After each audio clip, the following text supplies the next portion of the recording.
આત્મીય પ્રિય શ્રોતાજનો, પરમ પતિત પાવની જ્ઞાન ગંગા શ્રીમદ ભાગવત સુર સરિતા ના બીજા દિવસની બીજા સત્રની મંગલમય ગાથાનો પ્રારંભ કરીએ. નૈમિષારણ્યમાં અસુત મહાપુરાણી 88,000 ઋષિઓને આ કથાનું રસપાન કરાવે છે. બદ્રિકાશ્રમ તીર્થમાં સનકાદિક મુનિઓ દેવર્ષિ નારદને આ કથા સંભળાવે છે. સવારની કથા સત્રમાં મહાભારતના પ્રસંગને આપણે માણી રહ્યા હતા. પિતામહ ભીષ્મ બ્રહ્મલીન થયા. આ ધરા છોડીને સ્વધામ ગમન થયા પછી એમના પંચ મહાભૂત શરીરને અંત્યેષ્ટિ સંસ્કાર કર્યા છે. રાજા યુધિષ્ઠિર મહારાજે રાજગાદી સંભાળી અને ભગવાન શ્રી કૃષ્ણએ યુધિષ્ઠિર મહારાજને રાજધર્મનો ઉપદેશ આપ્યો છે. અને ફરી પાછા ભગવાન શ્રી કૃષ્ણ દ્વારિકા તરફ પ્રયાણ કર્યું છે. સમય વીતવા લાગ્યો છે. સવારની કથામાં આપણે કથા પ્રસંગ જોઈ ગયા હતા કે પેલો અશ્વત્થામાં આવેલો અને પાંડવોના 5 દીકરાઓને એમણે મારી નાખ્યા. અને અર્જુનજીએ એમના મસ્તકે રહેલો મણિ ખેંચી લીધો, માથે મુંડન થઈ ગયું અને અપમાનિત કરીને ત્યાંથી કાઢી મૂક્યો. પણ એ અશ્વત્થામાં આતતાયી છે. એને આ વેર પેટમાં સાચવીને રાખ્યું. ગમે તે રીતે પણ આનો હું બદલો લઈશ, આવી એની કુટિલ ભાવના હતી. અને નક્કી કર્યું કે પાંડવોનું નિષ્કટંક રાજ્ય મને મળવું જોઈએ. હું શું કરું તો આ પાંડવો પછીની ગાદી મને મળી જાય. અંતે વિચાર આવ્યો, અભિમન્યુની પત્ની ઉત્તરા અને એના ઉદરમાં રહેલું બાળક એ એક માત્રમાં આ પાંડવોનો વારસો છે. એ જન્મ લે ને આ પાંડવોનો અધિકારી, એ ગાદીનો અધિકારી બને, એના કરતા એને એના માતાના ઉદરમાં જ મારી નાખ્યું. આમ વિચારી અને અશ્વત્થામાએ અભિમન્યુના પત્ની ઉત્તરાના ઉદર ઉપર બ્રહ્માસ્ત્ર છોડ્યું. અંદર રહેલા બાળકને મારવા માટે ઉત્તરાજીનો ગર્ભ બળવા લાગ્યો. ભગવાન કૃષ્ણને પુકાર કરવા લાગ્યા, પાહી પાહી, હે કૃષ્ણ મને બચાવો, મારું ઉદર બળી રહ્યું છે, મારા પેટમાં બાળક છે, મને મારી ચિંતા નથી, પણ પ્રભુ આ બાળકને બચાવી લ્યો.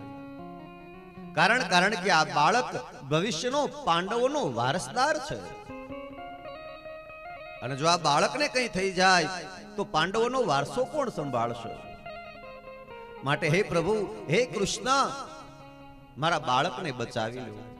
અને ભગવાન કૃષ્ણએ ઉત્તરાજીનો નાદ સાંભળ્યો અને પ્રાર્થના સાંભળીને ઉત્તરાજીના ઉદરમાં ભગવાન ગયા અને સુદર્શન ચક્ર દ્વારા બ્રહ્માસ્ત્રનો સામનો કર્યો અને બાળકને બચાવી લીધું.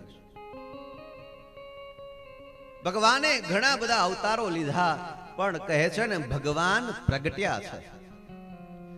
કારણ કે ભગવાન એમ કહે કે ક્યારેય હું જન્મ લેતો નથી, હું તો પ્રગટ થાઉં છું. ભગવાન પ્રગટે છે. દેવકી અને વસુદેવજીના કારાવાસમાં પણ ભગવાન ત્યાં પ્રગટ્યા છે. માં કૌશલ્યા અને દશરથજીને ત્યાં પણ ભગવાન રામ પ્રગટ્યા છે. એટલે જ તુલસીદાસજીએ કીધું, ભય પ્રગટ કૃપાલા દીન દયાલા. ત્યાં પણ ભગવાન પ્રગટે. કારણ કે જન્મ અને મૃત્યુ એ ભગવાનને લાગુ પડતું નથી. કારણ કે ભગવાનનું જે શરીર છે તે મારીને તમારી જેમ પંચ મહાભૂતનું બનેલું નથી. ભગવાન ધારે ત્યારે પ્રગટ, ભગવાન ધારે ત્યારે પાછા હતા ત્યાં ને ત્યાં વૈકુંઠમાં. પણ અહીંયા તો ભગવાન માતાના ઉદરમાં ગયા. એટલે મને લાગે છે ઉત્તરાજી બહુ સદભાગી છે કે સ્વયં વૈકુંઠાધિપતિ ભગવાન શ્રી હરિનારાયણ ઉત્તરાજીના ઉદરની અંદર ગયા છે. ભલે બાળકની રક્ષા કરવા માટે પણ ઉત્તરાજીના ઉદરમાં ભગવાન ગયા અને બાળકની રક્ષા કરી છે. ઉત્તરાજી બહુ ભાગ્યશાળી છે. બાળકને બચાવી લીધું. સમય વીતવા લાગ્યો અને પરિણામે એ ઉત્તરાજીએ બાળકને જન્મ આપ્યો. મૂળ નામ એ બાળકનું પાડવામાં આવેલું વિષ્ણુરાત, પણ ભગવાનથી રક્ષાયેલો પરમાત્મા દ્વારા જેનું રક્ષણ થયું એટલે તે બાળકનું નામ પરીક્ષિત પડ્યું. પરમાત્માથી જેને રક્ષણ મળ્યું એટલે એ બાળકનું નામ પરીક્ષિત પડ્યું. અને જ્યારે યુધિષ્ઠિર મહારાજને સમાચાર મળ્યા કે અમારા પાંડવોનો વારસદાર જન્મ્યો એટલે સભા બોલાવી અને ખૂબ દાન આપ્યા છે. તમામ વિદ્વાન બ્રાહ્મણોને બોલાવ્યા અને કહ્યું કે અમારા બાળકનું ભવિષ્ય બતાવો. એટલે તમામ બ્રાહ્મણો અને વિદ્વાનો આવી અને બાળકનું ભવિષ્ય કથન કરવા લાગ્યા. કોઈ બ્રાહ્મણે કહ્યું કે આ તમારો બાળક વિદ્વાન થશે, કોઈ કે કહ્યું કે પરાક્રમી થશે, કોઈ કે કહ્યું કે યશસ્વી થશે, કોઈ કહે દાનવીર બનશે, કોઈએ વળી એમ કહ્યું કે ચક્રવર્તી રાજા થશે, કોઈ કે કહ્યું કે આખી પૃથ્વીનો પૃથ્વીપતિ રાજા થશે.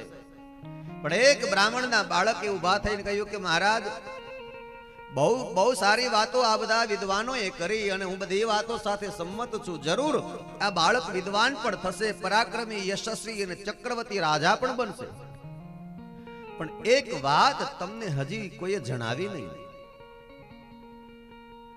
એ વાત એવી છે મહારાજ કે આ બાળકનું યુવાન અવસ્થામાં એક ઋષિના શ્રાપના કારણે નાગદંશ થવાથી સર્પદંશના કારણે મૃત્યુ થશે. અને યુધિષ્ઠિર મહારાજ સભામાં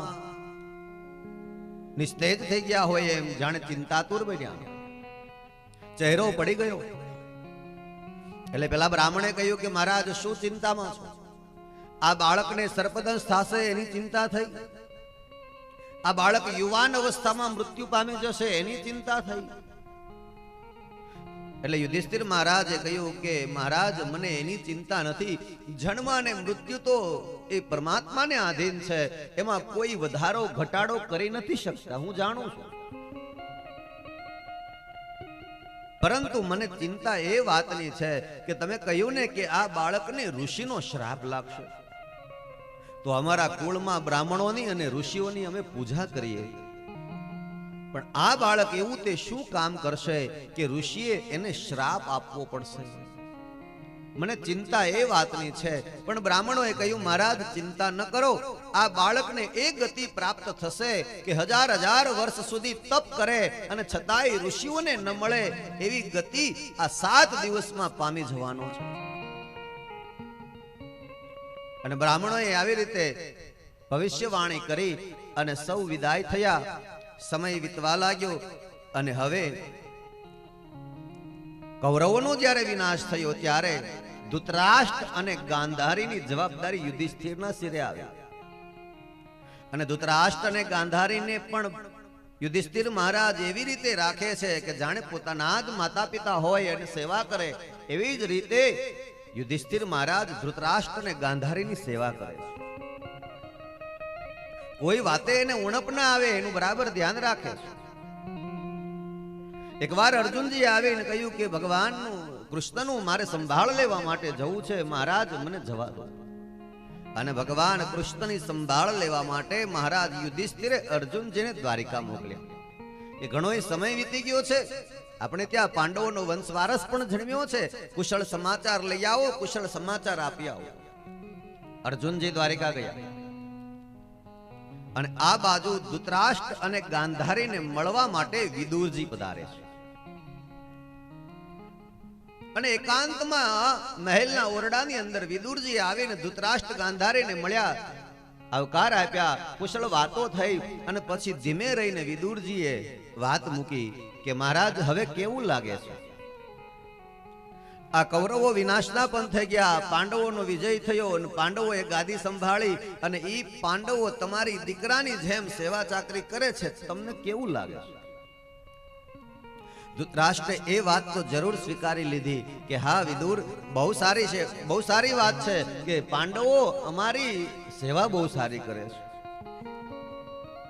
આ પાંડવો 5 છે અને મારે 100 પુત્ર હતા, પણ ઈ 100 પુત્ર મારી જે સેવા નથી કરી શક્યા, ઈ સેવા આ 5 પાંડવો કરે છે. અને હવે વિદુરજીએ એને જ્ઞાન આપ્યું. ધૃતરાષ્ટ્રને એમ કીધું, મહારાજ તમને શરમ આવવી જોઈએ. આ એ જ પાંડવો છે કે જેને મારવા માટે દુર્યોધન અવનવા ષડયંત્ર રચતો હતો, ત્યારે તમે જેમાં સહભાગી થતા અને દુર્યોધનને ક્યારેય તમે રોકવાનો પણ સુદ્ધા પ્રયાસ કર્યો નથી. અને હવે એ પાંડવોને મારવા માટે તમે કૌરવોએ આટલા પ્રયાસો કર્યા અને પરિણામ ઉલટું આવ્યું.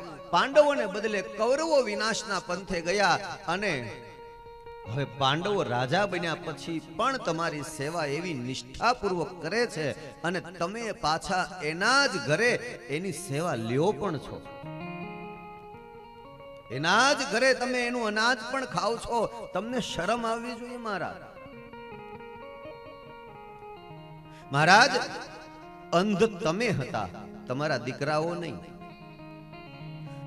અંધ તમારું શરીર હતું, તમારી વૃત્તિ કે તમારી બુદ્ધિ નહીં. એને તો સન્માર્ગે પ્રેરિત કરવા માટે તમારે 2 શબ્દો બોલવાતા. મહારાજ, નશો દુર્યોધનને ચડ્યો હતો. કારણ કે જેને સત્તાનો અહંકાર આવી જાય, જેને સંપત્તિનો અહંકાર આવી જાય, એને નશો ચડે. અને જ્યારે નશો ચડે ત્યારે એને ધર્મ સાથે કંઈ લેવા દેવા ન હોય. તો મહારાજ, દુર્યોધનને તમારે વડીલ તરીકે 1-2 વાક્યો જો સારા કહેવાય ગયા હોત તો આજે કૌરવ કુળ જે વિનાશના પંથે ગયું ને તે ન ગયું હોત. વિદુરજીનું નીતિશાસ્ત્ર અદ્ભુત છે. હું વારંવાર કથામાં કહું છું, આજે પણ કહું કે તમારા દીકરાઓ દીકરીઓ યુવાન થઈ જાય અને એમ કહે કે કંઈક ધર્મ ગ્રંથો કંઈક પુસ્તકો વાંચવા છે તો એને 2 પુસ્તકો લઈ આવી આપજો બજારમાંથી. રામાયણ, ભાગવત, મહાભારત અને ગીતા એ તો આપણા નિત્ય કર્મમાં હોવા જ જોઈએ, પણ એ ઉપરાંત એક વિદુર નીતિ અને બીજી ચાણક્ય નીતિ, આ 2 જો ધર્મ ગ્રંથો આજના યુવાનો યુવતીઓ વાંચવા લાગે તો એને નીતિશાસ્ત્રનું ધર્મનું જ્ઞાન ઉપજે. અદ્ભુત ગ્રંથો છે આ. વિદુરજીએ જે ધૃતરાષ્ટ્રને કીધા છે શબ્દો અદ્ભુત છે કે મહારાજ, જરૂર એક જ ગુરુના 2 શિષ્યો હતા. ગુરુ દ્રોણના શિષ્ય પાંડવ અને કૌરવ 2 એક જ ગુરુના શિષ્ય હતા. અને એક ગુરુએ 2 શિષ્યોને જ્ઞાન આપવામાં ક્યારેય ભેદભાવ નહોતો કર્યો. ક્યારેય ભેદભાવ નહોતો કર્યો. ગુરુ દ્રોણે એકવાર દુર્યોધનને એવો પ્રશ્ન પૂછ્યો હતો કે દુર્યોધન, તમે એક જ ગુરુના પાંડવો અને કૌરવો શિષ્ય બન્યા છો, પણ એક ધર્મપરાયણ અને તું આવો અધર્મી કેમ થયો? તે દિવસે દુર્યોધને એમ કીધું હતું કે મહારાજ, તમે એવું માનો છો કે પાંડવો ધર્મને વધારે જાણે છે? તો મહારાજ, પાંડવો ધર્મને શું જાણે? પાંડવો કરતા તો ધર્મ વધારે હું જાણું છું. પણ તકલીફ એ વાતની છે કે પાંડવો જાણે છે ઓછું, આચરણ ઝાઝુ કરે છે, અને હું જાણું છું ઝાઝુ, આચરણ મારાથી થતું નથી. ઘણીવાર આપણા જીવનમાં પણ આવું બનતું હોય. આપણે જાણીએ છીએ બધું, પણ છતાં એનું પાલન થતું નથી. ઘણીવાર ઘણા લોકો અમને એમ કહે કે મહારાજ, તમે 2 શબ્દ વ્યસન મુક્તિ ઉપર બોલજો ને. મને ખબર છે કે બધાને ખબર છે તમાકુ નડે, તમાકુ ન ખવાય, બીડી ન પીવાય, શરાબ ન પીવાય, બધાને ખબર છે. જાનામી ધર્મમ ન ચમે પ્રવૃત્તિ, આ દુર્યોધન જેવી વાત છે. ખબર જ છે કે આ ન કરાય, છતાંય એ પાલન થતું નથી. દુર્યોધને એમ કીધું કે જાણું તો હું એ છું, પણ ત્યાં વિદુરજીએ એમ કીધું છે કે જાણવાથી કંઈ નહીં વળે. કારણ કે એ બધાય પ્રકારના ઉન્માદોની અંદર ફસાયેલો હતો. વિદુર નીતિનો બહુ સરસ શ્લોક છે. દશ ધર્મમ ન જાનન્તિ ધૃતરાષ્ટ્ર નિબોધતા મત્તઃ પ્રમત્તઃ ઉન્મત્તઃ શાંતઃ બભોક્ષિતઃ. એવા વ્યક્તિઓ છે, 10 વ્યક્તિઓ ગણ્યા છે વિદુરજીએ કે ઈ ક્યારેય ધર્મને જાણતા હોવા છતાંય આચરણ કરી શકતા નથી. દશધર્મમ ન જાનંતી, એમાંની પહેલી વ્યક્તિ બતાવી નશાબાદ. જેને નશો કરવાની આદત હોય ને એ ધર્મને જાણે છતાંય પાલન ન થાય. નશાબાદ. મત્તઃ પ્રમત્તઃ પ્રમાદી. આળસુ માણસ પણ ધર્મને જાણતો હોય છતાં પણ ધર્મનું આચરણ કરી ન શકે. એ ધર્મને જાણી જ ન શકે આળસુ માણસ, પણ કદાચ જાણી લે તો પણ એનું આચરણ આળસુ માણસથી થાય નહીં. મત્તઃ પ્રમત્તઃ ઉન્મત્તઃ. જે પાગલ થઈ ગયો હોય, જે ગાંડો થઈ ગયો હોય, એ ધર્મને ન જાણી શકે. મત્તઃ પ્રમત્તઃ ઉન્મત્તઃ શાંતઃ. જે થાકી ગયો હોય, જેનું શરીર સાથ ન આપતું હોય, જે મનથી થાકી ગયો હોય, જે મનથી હારી ગયો હોય, એ વ્યક્તિ પણ ધર્મને ન જાણી શકે. નશાબાદ, આળસુ, પાગલ, થાકેલો માણસ અને ક્રોધી. ક્રોધ, અત્યંત ક્રોધ કરતો હોય માણસ, જ્યારે ક્રોધ આવે ત્યારે ધર્મ શું છે એને ખબર ન રહે, અને ક્રોધના આવેશમાં ને આવેશમાં એ ધર્મ ચૂકી જાય. એટલે ક્રોધી માણસ પણ ધર્મને ન જાણી શકે, ન ઓળખી શકે. દશ ધર્મમ ન જાનંતી ધૃતરાષ્ટ્ર નિબોધતા. મત્તઃ પ્રમત્તઃ ઉન્મત્તઃ શાંતઃ વૃદ્ધો બુભૂષિતઃ. ત્વરમાણશ્ચ લુબ્ધશ્ચ ભીતઃ કામી ચ તે દશ. તસ્માદેષુ ભાવેષુ નરસત્યત પંડિતઃ. ક્રોધી માણસ પછી ક્ષુધાતું, ઈચ્છા વાળો, આકાંક્ષા વાળો, જેની ઈચ્છાઓ કદાપી મરતી નથી, એ માણસ પણ ધર્મને ન ઓળખી શકે, ધર્મને ન જાણી શકે. ઉતાવળિયો, અત્યંત ઉતાવળ કરે. આપણો ઉપનિષદનું બહુ સારું સૂત્ર છે, ધૈર્ય કંથા. દરેક વાતમાં ધૈર્યતાથી કાર્ય લેવું જોઈએ. એમ ધર્મના માર્ગ ઉપર પણ અત્યંત ઉતાવળા સારા નહીં. એટલે ઉતાવળિયો માણસ એ પણ ક્યારેક ધર્મ ચૂકી જાય. પછી બતાવ્યું લોભી. અત્યંત લાવો લાવો લાવો કરીને જીવન પૂરું કરી જાય. આવા લોભિયા વ્યક્તિઓ ક્યારેય પણ ધર્મને ન જાણી શકે. ધર્મને જાણવા માટે લોભ છોડવો પડે. નવમું બતાવ્યું ભય પામેલો. જે અત્યંત ભયભીત થઈ ગયો હોય એ પણ ક્યારેય ધર્મને ન જાણી શકે, અથવા તો એ ધર્મ ચૂકી જાય. અત્યંત ડરપો, અત્યંત ભયભીત, એ પણ ધર્મને ન ઓળખી શકે. અને 10મું બતાવ્યું કામી.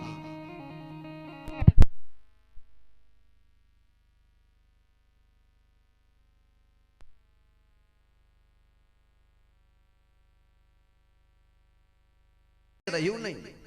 હું એ જ અર્જુન છું ભાઈ, કે જે ગાંડી ધનુષ હાથમાં લઈને રણ મેદાનમાં કૂદી પડતો અને પ્રત્યંચાનો ખેંચીને જ્યારે ટંકાર કરતો, ત્યારે સામા પક્ષે ઉભેલા દુશ્મનોના કાનના પડદા હું તોડી નાખતો હતો. પણ આજે ઘટના બનીને એ જોઈને મને સમજાઈ ગયું કે મારા કૃષ્ણની સાથે પરાક્રમ ખતમ થઈ ગયું. કૃષ્ણ જે આ ધરા છોડીને ગયા ને, મારું પરાક્રમ એમની સાથે ચાલ્યું ગયું. કૃષ્ણ નથી આ ધરતી ઉપર, મારા માટે કંઈ જ નથી ભાઈ. કારણ આજે એક ઘટના બની કે હું જ્યારે દ્વારિકાથી હસ્તિનાપુર આવતો હતો, રસ્તામાં એક જંગલ આવ્યું અને એ જંગલમાં એક મામૂલી છોકરાએ મને, ભીલના છોકરાએ મને લૂંટી લીધો. એ જ ધનુષ મારી પાસે હતું, એ જ ગાંડીવની પ્રત્યંચા ખેંચીને દુશ્મનોને હું થરથર ધ્રુજાવી દેતો. પણ આજ એ જ અર્જુન પોતાના બાહુબળ વડે એક નનકડા છોકરાની સામે જીતી ન શક્યો. એટલે મને સમજાઈ ગયું કે આપણો સમય પૂરો થઈ ગયો. બળવાન આપણે નહોતા, આપણો સમય હતો. સમય બલવાન હૈ, નહીં માનુષ બલવાન. કાવે અર્જુન લૂટી वही धनुष वही बाण, काबे अर्जुन लूटियो वही धनुष वही बाण। કાબે અર્જુન લૂંટ્યો વહી ધનુષ વહી બાણ, એ જ ધનુષ એ જ બાણ, છતાંય હું કોઈને જીતી ન શકું તો મારું પરાક્રમ ખતમ થઈ ગયું કહેવાય ભાઈ. આપણો સમય અહીંયા પૂરો થઈ ગયો. ત્યાં તો કોઈ કે આવીને સમાચાર આપ્યા કે નગરમાં એક અશ્વપાલ આવ્યા છે અને એ અશ્વપાલે તમારા બે ભાઈઓ નકુલ અને સહદેવને બંદીવાન બનાવી લીધા. ભીમને મોકલ્યા કે જાઓ નકુલ સહદેવને છોડાવી લાવો. ભીમ ગયા પણ પાછા ન આવ્યા. અર્જુનજી ગયા એ પણ પાછા ન આવ્યા અને યુધિષ્ઠિર મહારાજ પોતે ગયા. જઈને પૂછ્યું અશ્વપાલને, મારા ચારેય ભાઈઓને તે બંદીવાન બનાવી લીધા, શું કારણ છે, એને મુક્ત કરી દે. એટલે પેલા અશ્વપાલે કીધું કે તમારા ચારેય ભાઈઓ અને મારી વચ્ચે એક શરત થઈ હતી. મારી પાસે એક સુંદર ઘોડો છે, એ તમારા ભાઈઓએ માગ્યો અને મેં શરત કરી કે તમે મારા પ્રશ્નોના જવાબ આપો અને એના બદલામાં આ ઘોડો લઈ જાઓ. પણ તમારા ચારમાંથી એકેય ભાઈઓ મારા પ્રશ્નના ઉત્તર ન આપી શક્યા, એટલે મારી શરત હતી કે જો તમે ઉત્તર નહીં આપો તો મારા બંદીવાન બની જવું પડશે. અને એટલા માટે મેં તમારા ચારેય ભાઈઓને બંદીવાન બનાવ્યા છે. તમારે ચારેય ભાઈઓને છોડાવવા હોય તો તમે મારા પ્રશ્નોના જવાબ આપો. એટલે તરત યુધિષ્ઠિર મહારાજે અશ્વપાલને કહ્યું, પૂછો પ્રશ્ન. એટલે યુધિષ્ઠિર મહારાજને અશ્વપાલે પહેલો પ્રશ્ન પૂછ્યો કે મહારાજ, એક અંધારો કૂવો છે, એ કૂવાની અંદર એક પૈસો લટકે છે અને એ પૈસાના આધારે હજારો મણ લોખંડ ટક્યું છે. આ શું છે? આ અંધારો કૂવો શું, આ પૈસો શું છે અને લટકતું લોખંડ શું છે, એ મને બતાવો. યુધિષ્ઠિર મહારાજે જવાબ આપ્યો કે તારો જવાબ મને ભવિષ્યના કળિયુગનો સંકેત આપે છે. તારા પ્રશ્નનો ઉત્તર સાંભળ કે આ સંસાર એ અંધારો કૂવો છે, અંદર લટકતો પૈસો એ ધર્મ છે અને એના આધારે લટકતું, એના આધારે ટકી રહેલું લોખંડ એ પાપ છે. આગળ કળિયુગ આવી રહ્યો છે. ધર્મ જ્યાં સુધી થતો હશે ત્યાં સુધી આ ધરતી ટકી રહેશે. જ્યારે ધર્મ થતો ખતમ થઈ જશે, બ્રહ્માંડ પ્રલયને પામી જશે. બીજો પ્રશ્ન પૂછ્યો, મહારાજ 5 કુવા છે, વચ્ચે એક મોટો કૂવો છે, ફરતા ફરતા 4 નાના કૂવા છે. આ વચ્ચેનો એક મોટો કૂવો જ્યારે છલકાય છે ત્યારે ચારેય કૂવાને ભરી દે છે, પણ આ 4 કૂવા એક સાથે છલકાય તો પણ વચ્ચેના એક મોટા કૂવાને ભરી શકતા નથી. આ શું છે? યુધિષ્ઠિર મહારાજે જવાબ આપ્યો કે આ પણ તારા કળિયુગનો સંકેત છે. તો મને સંકેત આપેશ કે ભવિષ્યમાં કળિયુગ આવે ત્યારે આવું બનશે. આ વચ્ચેનો એક મોટો કૂવો એટલે મા બાપ, ફરતા 4 નાના કૂવા એટલે 4 સંતાનો. આ એક મોટો કૂવો એટલે મા બાપ જ્યારે પ્રેમ આપે તો ચારેય દીકરાઓનું લાલન પાલન, પ્રેમ, ઉછેર પાછળ થઈ શકશે. પણ જે દિવસે મા બાપ ઘરડા થશે તે દિવસે ચારેય દીકરાઓ પણ એક મા બાપને સાચવી શકવાના નથી. આ કળિયુગનું કથન તું મને બતાવે છે. ત્રીજો પ્રશ્ન પૂછો, મહારાજ માર્ગમાં એક ગાય વેયાયેલી છે. ગાયને વાછરડીનો જન્મ થયો. નિયમ પ્રમાણે વાછરડી ગાયનું સ્તનપાન કરે, વાછરડી ગાયને દૂધ પીવે, એ બરાબર છે. પણ અહીંયા ઉલટું બન્યું કે ગાય વાછરડીને ધાવે છે. આ શું છે? એટલે યુધિષ્ઠિર મહારાજે જવાબ આપ્યો કે આ પણ કળિયુગનો સંકેત છે કે મા બાપની ફરજ છે કે દીકરીનું લાડ પ્યાર કરી ઉછેર કરવો, મોટો કરવો, મોટી કરવી. પણ કળિયુગ આવશે ત્યારે એના કરતા વિપરીત બનશે કે દીકરીઓ કમાશે અને મા બાપનું ગુજરાન ચાલશે. આ પણ કળિયુગનું લક્ષણ છે. ચોથો પ્રશ્ન કર્યો કે મહારાજ એક પક્ષી છે જે પોતાના મુખેથી મધુર ધ્વનિ દ્વારા ગીતો ગાય છે, એ જ મુખેથી પાછું ન ખાવાનું અને ન પીવાનું ખાય પણ છે અને પીવે પણ છે. આ શું છે? એટલે કહ્યું કે કળિયુગ આવે છે ત્યારે આવી વિપરીત ઘટનાઓ ઘટશે કે જે મુખેથી જે વ્યક્તિ ભગવાનના ગુણગાનો ગાતા હશે એ જ મુખેથી પાછા કોઈકના ધર્મની નિંદા પણ કરતા હશે, કોઈના ભગવાન વિશે ખરાબ પણ બોલતા હશે કે તારો ભગવાન સારો નથી, મારો ભગવાન ઊંચો છે. આવા ભેદભાવો રાખી અને ધર્મની નિંદા પણ માણસ કરતો થશે. આ પણ કળિયુગનું લક્ષણ છે. વળી પ્રશ્ન કર્યો કે મહારાજ, એવા 3 પૂતળાઓ છે, આ ત્રણેય પૂતળાની ખાસિયત જુદી છે. એક પૂતળું એવું છે કે એના એક કાનમાં સળી નાખો તો બીજા કાનમાંથી એ સળી બહાર નીકળે છે. બીજા પૂતળાની ખાસિયત એવી છે કે એના એક કાનમાં સળી નાખો તો એ પૂતળાના મુખમાંથી બહાર નીકળે છે. અને ત્રીજા પૂતળાની ખાસિયત એવી છે કે એના એક કાનમાં સળી નાખો તો એ સળી એના પેટમાં જાય છે. આ શું છે? એટલે જવાબ આપ્યો કે મહારાજ, આ પણ કળિયુગનું લક્ષણ છે. અને કળિયુગ આવશે ત્યારે આવા 3 પ્રકારના માણસો રહેતા હશે. એક એવા પ્રકારનો માણસ હશે કે એક કાનેથી સાંભળ્યું હશે એ બીજા કાનેથી કાઢી નાખશે. એટલે એક કાનમાં સળી નાખો તો બીજા કાનેથી બહાર નીકળે છે. બીજા પ્રકારનો માણસ એવો પણ હશે કે એના એક કાનમાં સળી નાખો તો મુખમાંથી બહાર નીકળે. એટલે એક કળિયુગનો માણસ એવા પણ પ્રકારનો હશે કે એને સાંભળેલી વાત બીજાને કહી નહીં દે ત્યાં સુધી એને શાંતિ નહીં થાય, એ બોલી નહીં જાય ત્યાં સુધી એને નિરાત નહીં થાય. એવો પણ એક માણસ હશે. અને ત્રીજો તો કે એક કળિયુગનો એવો એક માનવી એવો પણ હશે કે જે સાંભળેલી વાત પોતાના પેટમાં સાચવીને રાખશે. એટલે કાનમાં સળી નાખો તો પેટમાં જાય. વળી પ્રશ્ન પૂછ્યો, મહારાજ એવું કયું પ્રાણી છે જે સવારે 4 પગે ચાલે, બપોરે 2 પગે ચાલે, સાંજે 3 પગે ચાલે અને રાત્રે પગ વગર ચાલે? સવારે 4 પગે ચાલે, બપોરે 2 પગે ચાલે, સાંજે 3 પગે ચાલે અને રાત્રે પગ વગર ચાલે. આ કયું પ્રાણી છે? એટલે યુધિષ્ઠિર મહારાજે જવાબ આપ્યો, આ પ્રાણીનું નામ છે મનુષ્ય, માનવ.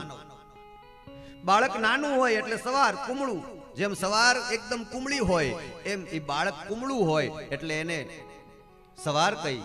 એ બાળક નાનું હોય ત્યારે 4 પગે ચાલતા શીખે, બાખણભર ચાલતા શીખે. મોટું થઈ જાય એટલે એ બાળક 2 પગે ચાલે. ધીમે ધીમે બાળક મોટું થતું જાય તેમ તેમ જેમ સવારમાંથી ધીમે ધીમે બપોર થતી જાય તેમ આ બાળકમાંથી ધીમે ધીમે યુવાની તરફ ગતિ થતી જાય એટલે એ 2 પગે ચાલતું થાય. એટલે બપોરે 2 પગે ચાલે, બપોરે એટલે યુવાની. સાંજે 3 પગે ચાલે, યુવાની પૂરી થાય ને ઘડપણ તરફ ગતિ કરો એટલે ધીમે ધીમે શરીર લથડે, લથડે એટલે હાથમાં લાકડી આવે, લાકડી આવે એટલે કીધું સાંજે 3 પગે ચાલે. અને સાંજે 3 પગે ચાલ્યા પછી રાત્રે પગ વગર ચાલે. એટલે બુઢાપો આવ્યા પછી ધીમે ધીમે આ શરીર છોડવાનું થાય અને શરીર છૂટી જાય પછી અંદરથી ચૈતન્ય તત્વ નીકળી જાય. એ ચૈતન્ય તત્વ જે આત્મા છે એને શરીરની જરૂર પડતી નથી, એ આત્મા પગ વગર ચાલે. આત્માને કોઈ વિંધી શકતું નથી, આત્માને કોઈ ભીંજવી શકતું નથી, આત્માને કોઈ બાળી શકતું નથી. નૈનમ છિદંતિ શસ્ત્રાણી નૈનમ દહતિ પાવક, એને કોઈ આગ લગાવી શકે નહીં. આત્મા પગ વગર ચાલે. એટલે કહ્યું કે રાત્રે ઈ પગ વગર ચાલે. યુધિષ્ઠિર મહારાજે પ્રશ્નોના જવાબ આપ્યા અને ચારેય ભાઈઓને છોડાવી લીધા અને મહેલે આવી સભા ભરી અને જાહેરાત કરી કે જો કૃષ્ણ આ ધરતી ઉપર હવે રહ્યા ન હોય તો અમારે પણ આ ધરતી ઉપર રહેવું નથી. અમે હિમાલયના માર્ગે હાડ ગાળવા માટે નીકળી જઈશું. અને હવે અર્જુનના પુત્ર અભિમન્યુનો પુત્ર પરીક્ષિત મોટા થઈ ગયા છે અને એમને અમે રાજગાદી સુપ્રત કરીએ છીએ. એ વખતે પરીક્ષિતની ઉંમર 24 વર્ષની હતી અને 24 વર્ષની ઉંમરમાં પરીક્ષિતને રાજગાદી સુપ્રત કરવામાં આવી અને એમને રાજતિલક કરી રાજ્યાભિષેક કરી આપ્યો અને કહ્યું કે અમે હિમાલયના માર્ગે જઈશું અને તમે રાજગાદી સંભાળજો. અને 5 પાંડવો અને દ્રૌપદી હિમાલયના માર્ગ ઉપર હાડ ગાળવા માટે નીકળી ગયા. 24 વર્ષની ઉંમરે રાજા પરીક્ષિતે રાજગાદી સંભાળી અને પછી 36 વર્ષ સુધી એમણે રાજ્ય કર્યું છે અને 60 વર્ષની ઉંમરે એમને મૃત્યુ થયું છે. રાજગાદી પ્રાપ્ત કર્યા પછી, સંભાળ્યા પછી રાજા પરીક્ષિતે ચક્રવર્તી સમ્રાટ પદનું રાજ્ય મેળવવાનું નક્કી કર્યું. એટલે ધર્મ ધુરંધર રાજ્યની સ્થાપના કરી. ક્યાંય પણ અધર્મ થતો હોય તો અધર્મી રાજા ઉપર ચડાઈ કરે અને એનું રાજ્ય લઈ લે અને ધર્મ ધુરંધર રાજ્યની સ્થાપના કરે. પોતાના રાજ્યમાં કોઈ દુખી નથી એનું બરાબર ધ્યાન રાખે. અને એવા ચક્રવર્તી સમ્રાટ પદના રાજા ધીમે ધીમે ધીમે ધીમે ચક્રવર્તી સમ્રાટ પદમાંથી પૃથ્વીપતિ રાજા બન્યા. આખી પૃથ્વીનું રાજ્ય રાજા પરીક્ષિતને મળ્યું. ચારે બાજુ એની યશ ગાથાઓ ગવાવા લાગી. વીરતા અને પરાક્રમના સૌ ગુણગાનો ગાવા લાગ્યા. અને એવા ધર્મ ધુરંધર રાજા પરીક્ષિત એકવાર વનની અંદર ફરવા માટે નીકળ્યા અને એમણે એક દ્રશ્ય નજરે જોયું કે એક કાળો પુરુષ હાથમાં ચાબુક લઈ અને ગાયને મારતો હતો. અને રાજા પરીક્ષિતને એમ થયું, અરે રે, મારા રાજ્યમાં ગાયની પૂજા થાય અને આ માણસ મારા રાજ્યમાં ગાયને મારે છે. મારી નાખું આને હમણાં. ભાથામાંથી બાણ ખેંચ્યું, પ્રત્યંચા ઉપર ચડાવ્યું અને પેલા કાળા પુરુષ ઉપર મારવાની તૈયારી કરી. પેલો કાળો પુરુષ બહુ ચતુર હતો. જોઈ ગયો કે રાજા પરીક્ષિતે બાણ ચડાવ્યું છે અને હમણાં મને મારી નાખશે. એટલે ગાયને ચાબુક વડે મારતો હતો. એકદમ દોડીને રાજા પરીક્ષિતના ચરણમાં ઢળી પડ્યો. મહારાજ, મને ક્ષમા કરો. પરીક્ષિત રાજાએ પૂછ્યું, તમે કોણ છો? એટલે કહ્યું કે મારું નામ કળિયુગ છે. બોલે, ગાયને શું કામ મારે? બોલે, ગાય બ્રાહ્મણ ધર્મને હેરાન કરવા એ મારો મૂળ સ્વભાવ છે. એટલે રાજા પરીક્ષિતે કહ્યું કે તો તારા જેવા વ્યક્તિનું મારા રાજ્યમાં કોઈ સ્થાન નથી. મારા રાજ્યમાંથી દૂર ચાલ્યો જા. એટલે કળિયુગે કીધું, મહારાજ ક્યાં જાવ? આખી પૃથ્વીમાં તમારું જ તો રાજ્ય ચાલે છે, મારે જાવું તો છે, પણ ક્યાં જાવ મારા? મને તમારા રાજ્યમાં થોડી રહેવાની જગ્યા આપો ને. રાજા પરીક્ષિતને એમ થયું કે ભલે ને થોડા સ્થાન રહેવા માટે આપો. એટલે પરીક્ષિત રાજાએ કળિયુગને રહેવા માટેના સ્થાન પોતાના રાજ્યમાં આપ્યા. એમાંનું પહેલું સ્થાન આપ્યું છે દ્યુત. દ્યુત એટલે જુગાર. જુગારમાં કળિયુગ છે. કળિયુગનું માપ પણ આપણા મહાપુરુષોએ બતાડ્યું છે. કળિયુગ 50 ફૂટનો છે. કળિયુગનું આયુષ્ય પણ બતાડ્યું છે. કળિયુગનું આયુષ્ય છે 4,32,000 વર્ષ. એટલું કળિયુગનું આયુષ્ય છે. અને 50 ફૂટનું એનું શરીર છે. જે જગ્યાએ જુગાર રમાતો હોય ત્યાંથી આપણે 50 ફૂટ દૂર ઉભા રહીએ. જે વ્યક્તિ જુગાર રમતા હોય એવા વ્યક્તિથી પણ આપણે 50 ફૂટ દૂર રહીએ. જુગાર રમાતો હોય ત્યાં તો ન જ જવાય, પણ જુગાર રમતા હોય તેવા વ્યક્તિની નજીક પણ ન જવાય. એવા વ્યક્તિનો સંગ પણ ન કરવો જોઈએ. પહેલું સ્થાન છે જુગાર, દ્યુત. જુગારમાં કળિયુગ છે. ઘણા લોકો એમ કહે કે અમે આમ તો કઈ જુગાર રમતા નથી, પણ ક્યારેક ક્યારેક શોખ માટે અમે જુગાર રમીએ. પણ મને કહેવા દો કે તમારે શોખ જ કરવો હોય તો રામાયણ અને ગીતા વાંચવાનો શોખ કરો ને. તમારે શોખ જ કરવો છે તો તમારા ઈષ્ટદેવ કુળદેવીની માળા કરવાનો શોખ કરો ને. તમારે શોખ જ કરવો છે તો દરરોજ રાત્રે હનુમાન ચાલીસાનો પાઠ કરીશું, આવો શોખ રાખો ને. તમારે શોખ જ રાખવો છે તો સવારે ઉઠીને મા બાપના ચરણ સ્પર્શ કરીને અમે વંદન કરીશું, આવો શોખ રાખો ને. જુગાર રમવાનો શોખ માત્ર માટે પણ જુગાર ખરાબ છે, ન જ રમવો જોઈએ. અને જુગાર રમતા પહેલા એકવાર મહાભારત વાંચવું જોઈએ કે પરિણામ શું આવ્યું હતું. કૌરવ કુળ આખું વિનાશના પંથે ગયું અને એ પરિણામ શું આવ્યું આપણે બધાએ જાણ્યું છે.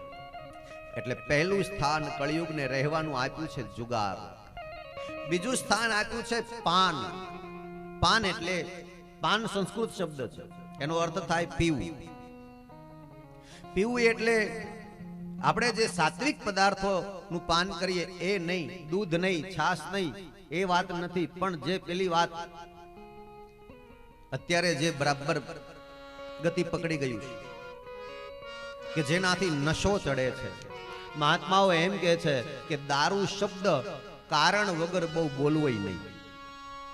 કારણ વગર દારૂ શબ્દ પણ બોલવો નહીં. એ શબ્દ બોલવામાં પાપ છે. એટલે વારંવાર આપણે એનો પ્રયોગ નહીં કરીએ. એનો નશો ચડે અને એ નશો આપણને શું સુખ આપે? એ નશો આપણને શું સુખ આપે? અને મેરે ભાઈ બહેન, જો તમારે નશો જ કરવો હોય તો પછી એવો નશો ન કરાય જે મીરાબાઈએ કર્યો, એવો નશો ન કરાય જે આપણા નરસિંહ મહેતાએ કર્યો, એવો નશો ન કરાય જે ગોરા કુંભારે કર્યો, એવો નશો ન કરાય જે આપણા પૂજ્યપાદ ડોંગરેજી બાપાએ કર્યો. ભાગવતનો નશો ચડ્યો, એ ચડ્યો અને આખી જિંદગી ઉતર્યો જ નહીં, ભાગવતમય જીવન બની ગયું એનું. અને એને પરમાત્મા શ્રી કૃષ્ણ પોતે સ્વયં દર્શન આપવા લાગ્યા. આવો નશો ચડ્યો સાહેબ. અને એવો નશો શું કામ આપણે કરવો જોઈએ જે આપણા જીવનને બરબાદીના પંથે લઈ જાય? નશો એટલે માત્ર દારૂ પીધાનો જ નશાની વાત નથી, એમાં બધુંય આવી ગયું. તમાકુ આવી ગઈ, માવા આવી ગયા, એમાં ચા પણ આવી ગઈ. જેનાથી તમને નશો ચડે એ બધા જ પદાર્થો બરબાદીના પંથે લઈ જાય, જેનાથી ઉન્માદ ચડે, જીવન બરબાદ થાય. અને મેરે ભાઈ બહેન, એવા નશાને આપણે શું કરવો છે જે આપણા જીવનને બરબાદીના પંથે લઈ જાય?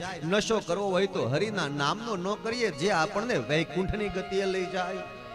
नशो ज करवो छे तो जाम पर जाम पीने से क्या फायदा, शाम को पी सुबह को उतर जाएगी। जाम पर जाम पीने से क्या फायदा, शाम को पी सुबह को उतर जाएगी। तू हरि नाम की पियालिया पी ले, तेरी सारी जिंदगी सुधर जाएगी। हरि ना नाम की पियालिया पी ले, तारी सारी जिंदगी सुधर जाएगी। एक बार हरिना नामनो नशो मीराए कीधो, एक बार हरिना नामनो नशो नरसिंह मेहताए लीधो अने एने परमात्मा मळी गया। अने जेने मळी गया एनो बेड़ो पार थई गयो अने न मळ्या ए बधाय हूँ ने तमे हजी एमने राह जोता बैठा छो।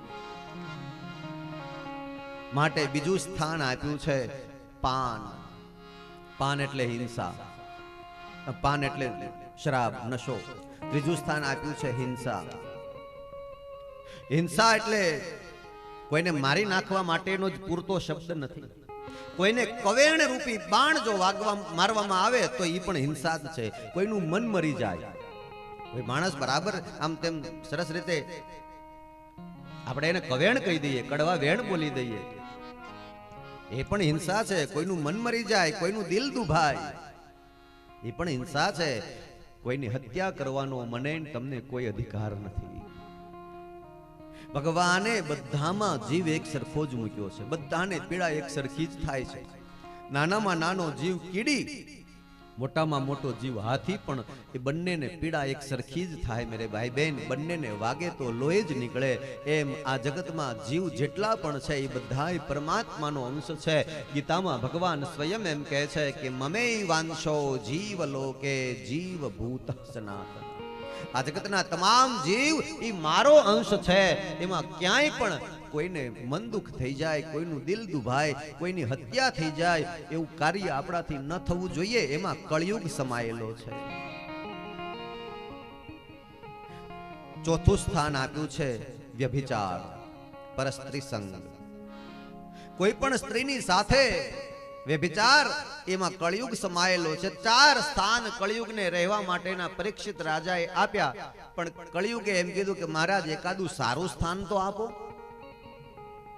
એટલે પરીક્ષિત રાજાએ કીધું કે તને 5મું સ્થાન આપું રહેવા માટે, અનીતિનું ધન હોય ત્યાં તારે નિવાસ કરવાનો। ધન એટલે માત્ર રૂપિયા અનાજ નહીં, ધન એટલે સુવર્ણ। અનીતિનું જ્યાં ધન હોય, સુવર્ણ હોય, ત્યાં તારે કળિયુગ નિવાસ કરવાનો। आ 5 जग्या आपी अने कलियुगे मनोमन परीक्षित राजा ने कीधुं के महाराज आ 5मुं स्थान आप्युं ने बहु मोटी भूल करी छे। परीक्षित राजा महले गया, प्रधानों ने मंत्रीओं ने बोलावीने कह्युं के मारा वडीलो, मारा पूर्वजो मारा माटे कई धन संपत्ति राखीने गया हशे के नहीं, जरा तपास करावो। एटले कोठीओ खोलावी अंदरथी अलंकारो निकळ्या अने एमां एक अत्यंत सुंदर मुगट हतो। ई मुगट परीक्षित राजाए जोयो, एने बहु गम्यो। एटले प्रधानने कीधुं के आ मुगट मारे धारण करवो छे। एटले प्रधाने कह्युं के महाराज रहेवा दो, आ मुगट धारण न कराय, कारण के आना उपर कंईक लखाण छे, पण वर्षो जूनुं मुगट छे, वांची शकातुं नथी। એટલે મહારાજ આ મુગટ તમે ધારણ કરો અને કંઈક વિપરીત બને તો? પણ રાજા પરીક્ષિત માન્યા નહીં અને એ મુગટ પરીક્ષિત રાજાએ મસ્તકે ધારણ કર્યો અને જેવો મુગટ ધારણ કર્યો તરત જ કળિયુગે એમાં પ્રવેશ કર્યો। આ મુગટ અનીતિનું ધન હતું।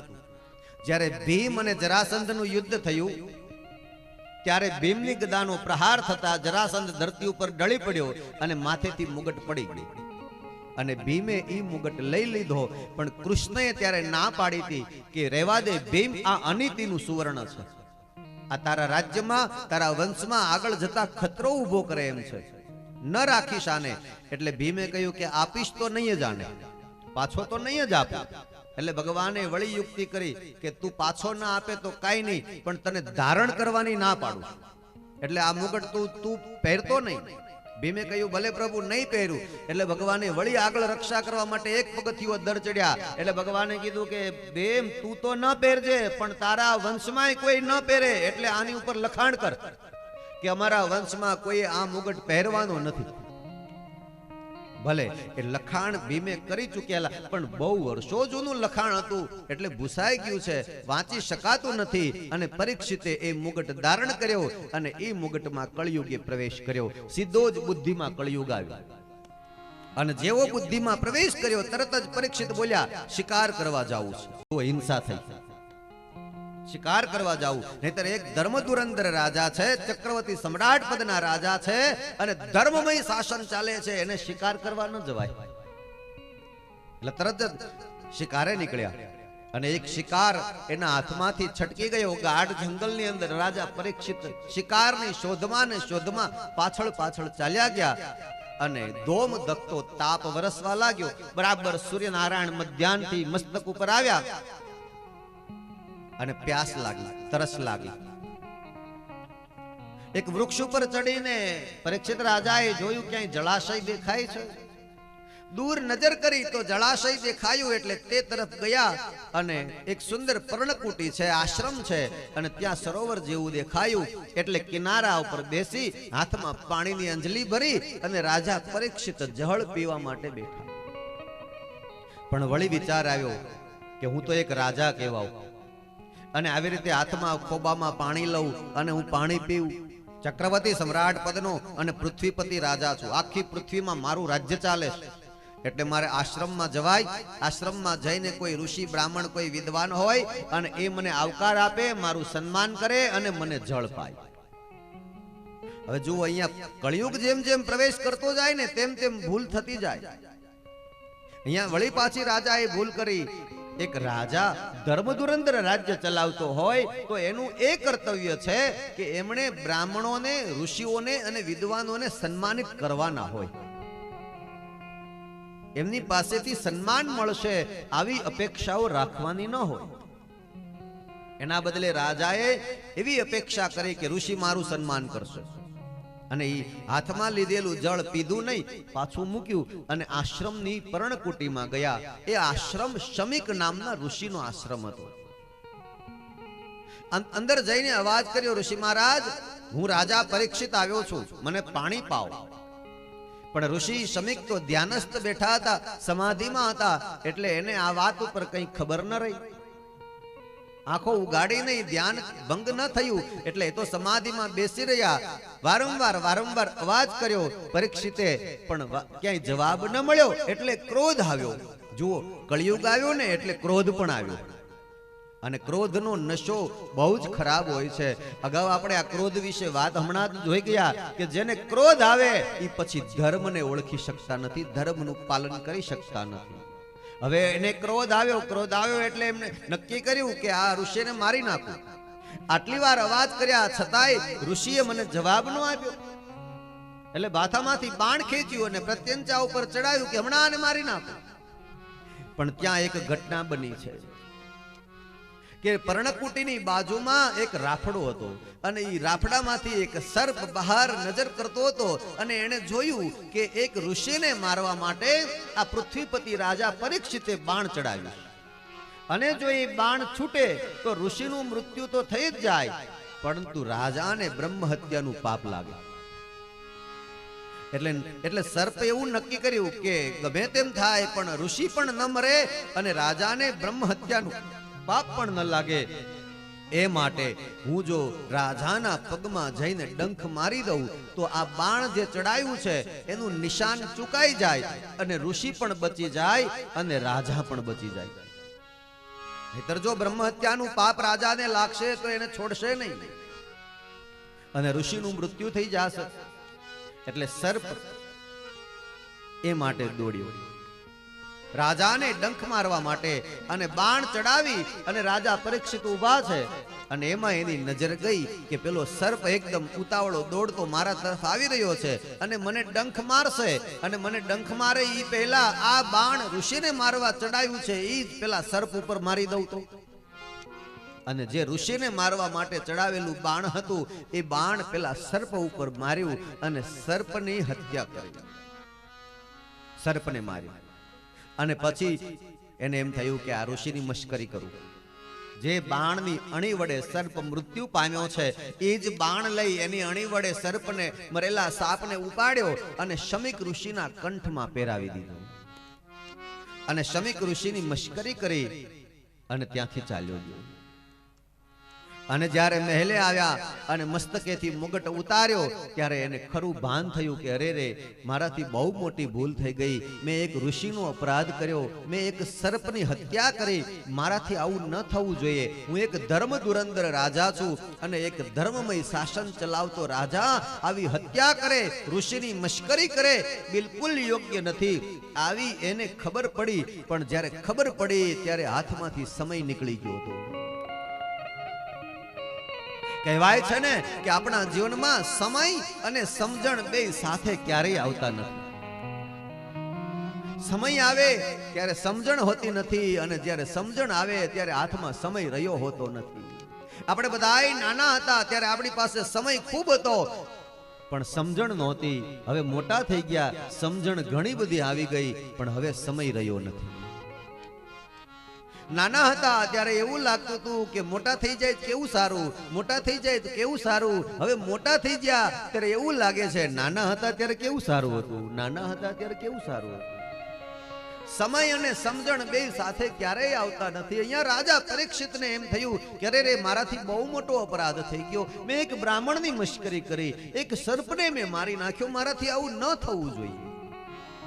અને બીજી બાજુ શમીક ઋષિના આશ્રમની બહાર બાળકો રમતા રમતા આવ્યા અને ઋષિ બાળકોએ નજર કરી કે શમીક ઋષિના કંઠમાં કોઈકે મરેલો સાપ નાખ્યો. એટલે જઈને તરત શમીક ઋષિના પુત્ર શૃંગીને વાત કરી કે શૃંગી મહારાજ, તમારા પિતાજીના કંઠમાં કોઈકે મરેલો સાપ નાખ્યો છે.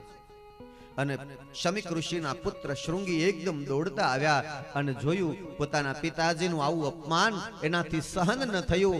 અને શમીકના પુત્ર શૃંગીએ હાથમાં જળ લીધું અને શ્રાપ આપ્યો કે મારા પિતાજીની જેણે પણ આવી હાલત કરી, મારા પિતાજીની મશ્કરી કરી, અપમાન કર્યું છે, એને આજ શમીક ઋષિના પુત્ર શૃંગી હું શ્રાપ આપું છું કે આજથી 7મે દિવસે તક્ષક નાગ કરડશે અને એનું મૃત્યુ થશે. જાઓ. અને શ્રાપ લાગ્યો પરીક્ષિતને. જળ પૃથ્વી ઉપર પડ્યું અને કોલાહલ મચી ગયો અને શમીક ઋષિ સમાધિમાંથી જાગ્યા અને પૂછ્યું, બેટા શું થયું? ત્યારે શૃંગીએ બધી વાત કરી. પિતાજી, તમારું કોઈકે આવું અપમાન કર્યું અને મારાથી એને શ્રાપ અપાઈ ગયો છે. એટલે શમીક ઋષિએ પૂછ્યું કે બેટા એ કોણ હતું? બોલે, પિતાજી એની મને ખબર નથી, મારાથી તમારું અપમાન સહન ન થયું એટલે આ રીતે બન્યું. બોલે, બેટા તને ખબર નહોતી તો શ્રાપ શું કામ આપ્યો? જાણ્યા વગર જોયા વગર ક્યારેય શ્રાપ ન આપવો જોઈએ.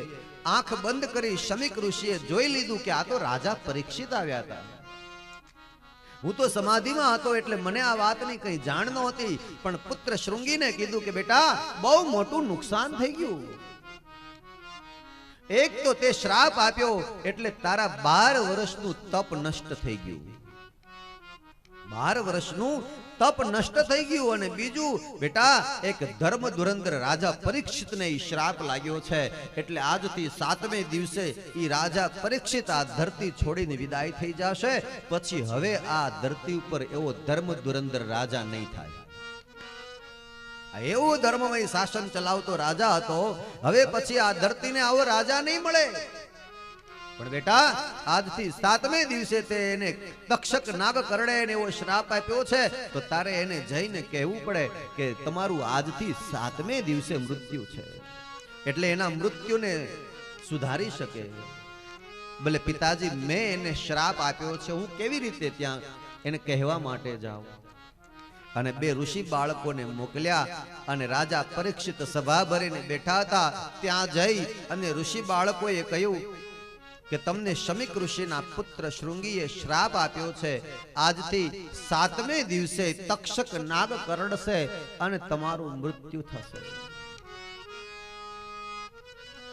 આટલું કહીને બે ઋષિ બાળકો ત્યાંથી વિદાય થઈ ગયા.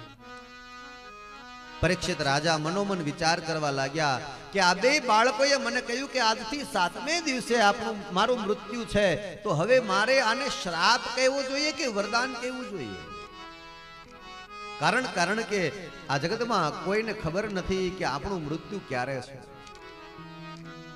પરીક્ષિત રાજાએ કીધું કે મને એ તો ખબર પડી ગઈ કે મારું આજથી 7મે દિવસે જ મૃત્યુ છે, એટલે એનો અર્થ એ થયો કે 7 દિવસ સુધી મારે જીવવાનું છે એ નક્કી છે. બાકી જગતના કોઈ જીવને એની ખબર ન હોય કે મારું મૃત્યુ ક્યારે. હવે પરીક્ષિત રાજા કહે કે 7 દિવસ કોઈ મને મારી નહીં શકે એ નક્કી, પણ હવે હું શું કરું તો મારું મૃત્યુ સુધરી જાય?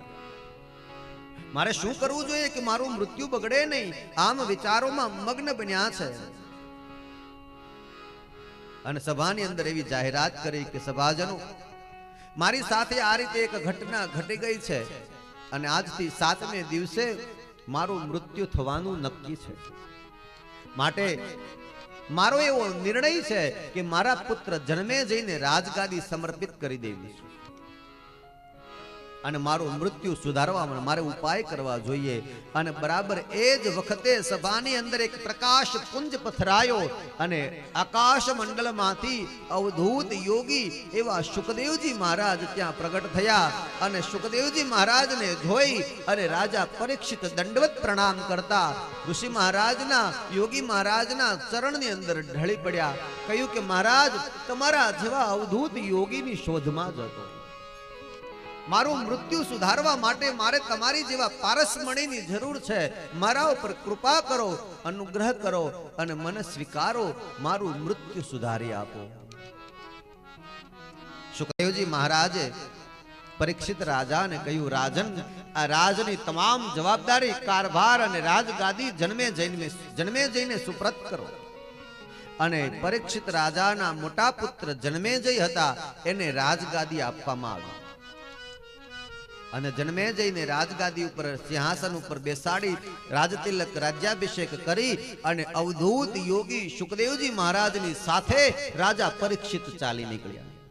અને અવધૂત યોગી શુકદેવજી મહારાજ પરીક્ષિત રાજાને ગંગા કિનારે લઈ આવ્યા.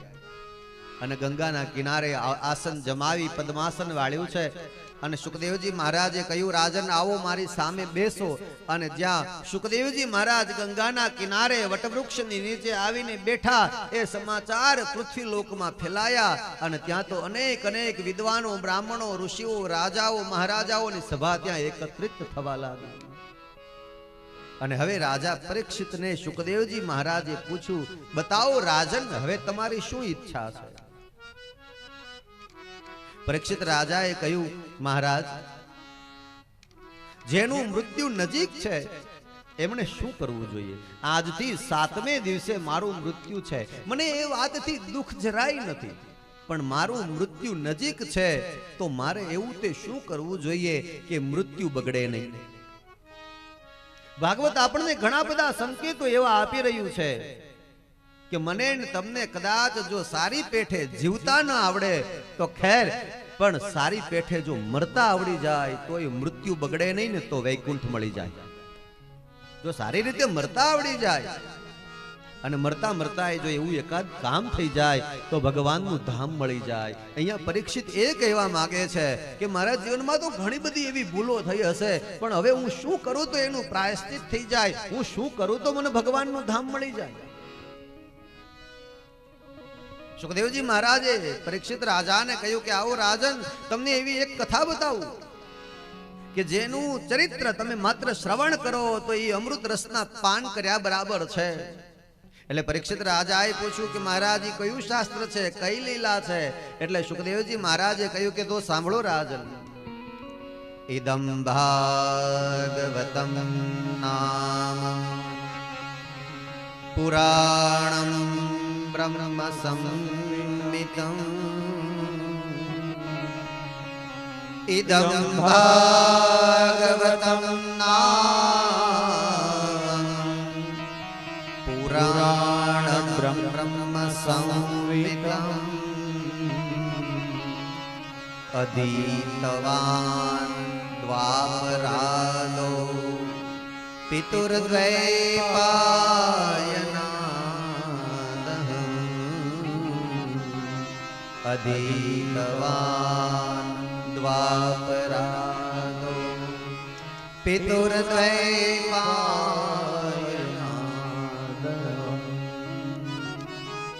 સુખદેવજી મહારાજે એને ભાગવત પુરાણ મહાપુરાણનું નામ આપ્યું કે ઇદમ ભાગવતમ નામમ પુરાણમ બ્રહ્મ સંમિતમ. એને બ્રહ્મ પણ વખાણે, જેને વેદો પણ વખાણે એવું ભાગવત મહાપુરાણ છે. સુખદેવજી મહારાજ જ્યારે પરીક્ષિત રાજાને કથા કરતા હતા ત્યારે પણ સમાધિ અવસ્થા છે. સુખદેવજી સતત અને સતત હર હંમેશ સમાધિમાં જ રહેતા, અને પરીક્ષિતને જે એમણે કથા સંભળાવી છે એ પણ સમાધિ અવસ્થામાં જ સંભળાવી છે.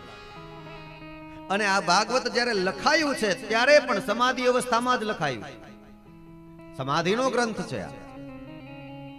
એટલે જ્યારે નીચું મુખ રાખી અને જ્યારે ભાગવતની કથા કહેવાનું શરૂઆત કરતા હતા અને એમ લખ્યું, એમ કહ્યું કે ઈદમ ભાગવતમ નામમ પુરાણમ બ્રહ્મ સંમિતમ. એમાં અચાનક સુખદેવજી મહારાજની આંખની પાપણો થોડી અદ્ધર થઈ અને સામે જોયું તો અનેક અનેક ઋષિઓ અને બ્રાહ્મણો વિદ્વાનો બેઠા હતા. એમાં પોતાના પિતાજી પણ બેઠા છે, વ્યાસજી પણ બેઠા છે, અને સુખદેવના મુખેથી કથા સાંભળવા પધાર્યા છે. એટલે તરત જ સુખદેવજી મહારાજે પાછું ત્યાં એનું ઉચ્ચારણ પણ કર્યું કે અદિતવાન દ્વાપરાદોર પિતુર્દ્વૈપાયનાદહમ. આ ભાગવત મને મારા પિતાજી આપ્યું છે. એટલે તરત પિતાના નામનો પણ ઉલ્લેખ કર્યો કે આ ભાગવતની કથા મને મારા પિતાજીએ આપી છે, એ હું તમને આપું છું. મારા પિતાજીની પાસે આવી એ પહેલા નારદની પાસે હતા. નારદની પાસે હતું આ ભાગવત. એ પહેલા સનકાદિક મુનિઓની પાસે હતું, અને સનકાદિક મુનિઓને મારા મહાપિતા બ્રહ્માએ આપ્યું છે, અને બ્રહ્માના શ્રી મુખથી આ ભાગવતની રચના થઈ છે. પુરાણમ બ્રહ્મ સંમિતમ. અને જ્યારે બ્રહ્માએ સનકાદિક મુનિઓને આપ્યું ત્યારે 4 શ્લોકમાં હતું, અને એ ચતુશ્લોકી ભાગવતનું ઉચ્ચારણ કર્યું છે. ભાગવતજીના બીજા સ્કંદની અંદર 32, 33, 34 અને 35 નંબરના જે શ્લોક છે એ ચતુશ્લોકી ભાગવત છે. બીજા સ્કંદના 9મા અધ્યાયની અંદર આ ચતુશ્લોકી ભાગવતનો ઉલ્લેખ બતાડ્યો કે પહેલા 4 જ શ્લોકમાં ભાગવત હતું. અને એ આજે સુખદેવજી મહારાજે જ્યારે રાજા પરીક્ષિતને કહ્યું ત્યારે એના 18,000 શ્લોકો થયા હતા. પહેલા બ્રહ્માજીએ સનકાદિક મુનિઓને 4 શ્લોકોમાં આપ્યું. સનકાદિક મુનિઓએ નારદને આપ્યું એટલે એમાં થોડો વધારો થયો. નારદજીએ વ્યાસજીને આપ્યું એટલે એમાં થોડો વધારો થયો. અને વ્યાસજીએ જ્યારે એના પુત્ર સુખદેવજીને આપ્યું ત્યારે 18,000 શ્લોકોમાં એનું નિરૂપણ થયેલું. અને એ ચતુશ્લોકી ભાગવતના જે 4 શ્લોકો છે એનું ગાન કર્યું. અહમેવાસમેવાગ્રે નાન્યદ સત્પરમ પશ્ચાદહમ યદેતચ્ચ યો વસિષ્ઠેષોસ્મ્યહમ. હે રાજન સાંભળો. જ્યારે ચતુશ્લોકી ભાગવત ગવાયું ત્યારે બ્રહ્માએ એમ લખ્યું છે કે આ જગતની સૃષ્ટિ જે આ સૃષ્ટિની રચના થઈ એ પહેલા પણ પરમાત્મા હતા. આ જગતની રચના થઈ, આ જગત પ્રગટ થયું ત્યારે પણ ભગવાન પોતે તો હતા જ, અને જ્યારે આ જગત નહીં હોય ત્યારે પરમાત્મા તો હશે. સૃષ્ટિની પહેલા પણ પરમાત્મા, સૃષ્ટિની પછી પણ પરમાત્મા, અને સૃષ્ટિ છે તો પણ પરમાત્મા છે. પરીક્ષિત રાજાએ કહ્યું કે આ જગતની અંદર કોની સત્તા ચાલે? બોલે એકમાત્ર સત્તા ચાલે, એનું નામ છે પરમાત્મા. કોઈ એમ કહેતો હોય કે આ હું કરી દઉં, કોઈ એમ કહેતો હોય કે આ મારું છે. તો અહીંયા ચતુશ્લોકી ભાગવતના પહેલા શ્લોકમાં એમ લખ્યું છે કે આ બધું પરમાત્માનું છે. આ સૃષ્ટિ ઉત્પન્ન પણ એણે કરી છે, સૃષ્ટિનું પાલન પણ એ કરે છે, સમયાંતરે સૃષ્ટિનો સંહાર પણ એ જ કરશે. અહમે વાસવે વાગ્રે નાન્યદ્યત સદ સત્પરમ. પહેલા પણ પરમાત્મા એટલે મારી અંદર પણ પરમાત્મા, મારી બહાર પણ પરમાત્મા. આ પરમાત્માની એકમાત્ર સત્તા છે. પહેલા શ્લોકમાં કહ્યું ઋતેર્હમ યત પ્રતીતેયં ન પ્રતીયેય ચાત્મનિ તદ્વિદ્યાદાત્મનો માયા યથા વાસો યથા તમઃ. જેમ આ જગતની અંદર ઘણી બધી વસ્તુ એવી છે કે જે ખરેખર છે પણ દ્રશ્યમાન નથી, એમ પરમાત્મા પણ આ જગતમાં છે પણ દ્રશ્યમાન નથી. ઘણા લોકો એમ કહે કે દેખાય નહીં તો કેવી રીતે માનવા? એ આ જગતમાં છે, એની પ્રતીતિ આપણને થાય, એનો ભાસ આપણને થાય, સમજવાનું પરમાત્મા છે. એમ જેમ આ પંખો ફરતો હોય, પંખાની અંદરથી વાયુ, પંખાની અંદરથી હવા પ્રગટે, એ હવા આપણને દેખાતી નથી, એ હવા આપણને દેખાતી નથી, પણ છતાંય આપણે કહીએ કે હવા છે, એ પવન છે, એ પવન છે, એનો અનુભવ આપણને થાય છે, એટલે આપણે બધા માનીએ છીએ કે પવન છે. એમ પરમાત્મા છે, એનો અનુભવ કરીએ એટલે આપણને ખબર પડે કે પરમાત્મા છે. જેમ આ લાઈટ ચાલુ છે, પણ એ લાઈટની અંદર એક વાયર જોડાયેલો છે, એ વાયરની અંદર એક કરંટ ચાલે છે, એ કરંટ આપણને દેખાતો નથી. એ કરંટ આપણે જોવો હોય તો શું કરવું પડે? તો કે જ્યાં એનો છેડો જોડાયેલો છે ત્યાં એકવાર સ્પર્શ કરવો પડે અને એનો અનુભવ કરવો પડે, તો આપણને ખબર પડે કે આમાં કરંટ છે. બાકી એ દેખાય નહીં, અને એ અનુભવ થાય ત્યારે ખબર પડે કે હા આમાં તો છે. જેમાં માઇક ચાલે છે, આ વાયર આની સાથે જોડાયેલો છે, આની અંદરથી કરંટ આવી રહ્યો છે એટલે તમારા સુધી અવાજ પહોંચે છે. આ કરંટ છે, એની પ્રતીતિ છે કે આની અંદર કંઈક તો એવી વસ્તુ છે કે જે આપણા સુધી પહોંચી ગયું. એમ આ જગતમાં દ્રશ્યમાન નથી, છતાં પણ આપણે બધાએ સ્વીકારવું પડે કે એ છે, એ પરમાત્મા દેખાતો. ભગવાન જોવાની વસ્તુ જ નથી સાહેબ, ભગવાન જોવાની, ભગવાન અનુભવવાની વસ્તુ છે.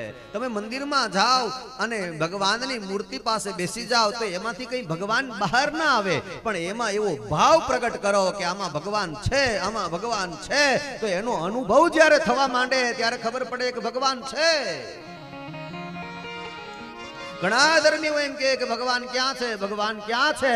પણ મને કહેવા દો કે જે દિવસે આપણને અત્ર તત્ર સર્વત્ર જ્યારે એવું લાગવા માંડશે કે આ બધું જ ભગવાનનું છે ને ભગવાને નિર્માણ કર્યું, આવો ભાવ જ્યારે પ્રગટ થઈ જશે ત્યારે ભગવાન છે એની પ્રતીતિ થશે. આપણી 7 પેઢીના દાદા આપણે જોયા હતા. 7 પેઢીથી આગળ જાઓ, 14 પેઢી જુઓ તમે, 14 પેઢીના દાદાને આપણે જોયા છે? નથી જોયા તો આપણે કહી શકીએ ખરા કે નહોતા એમ?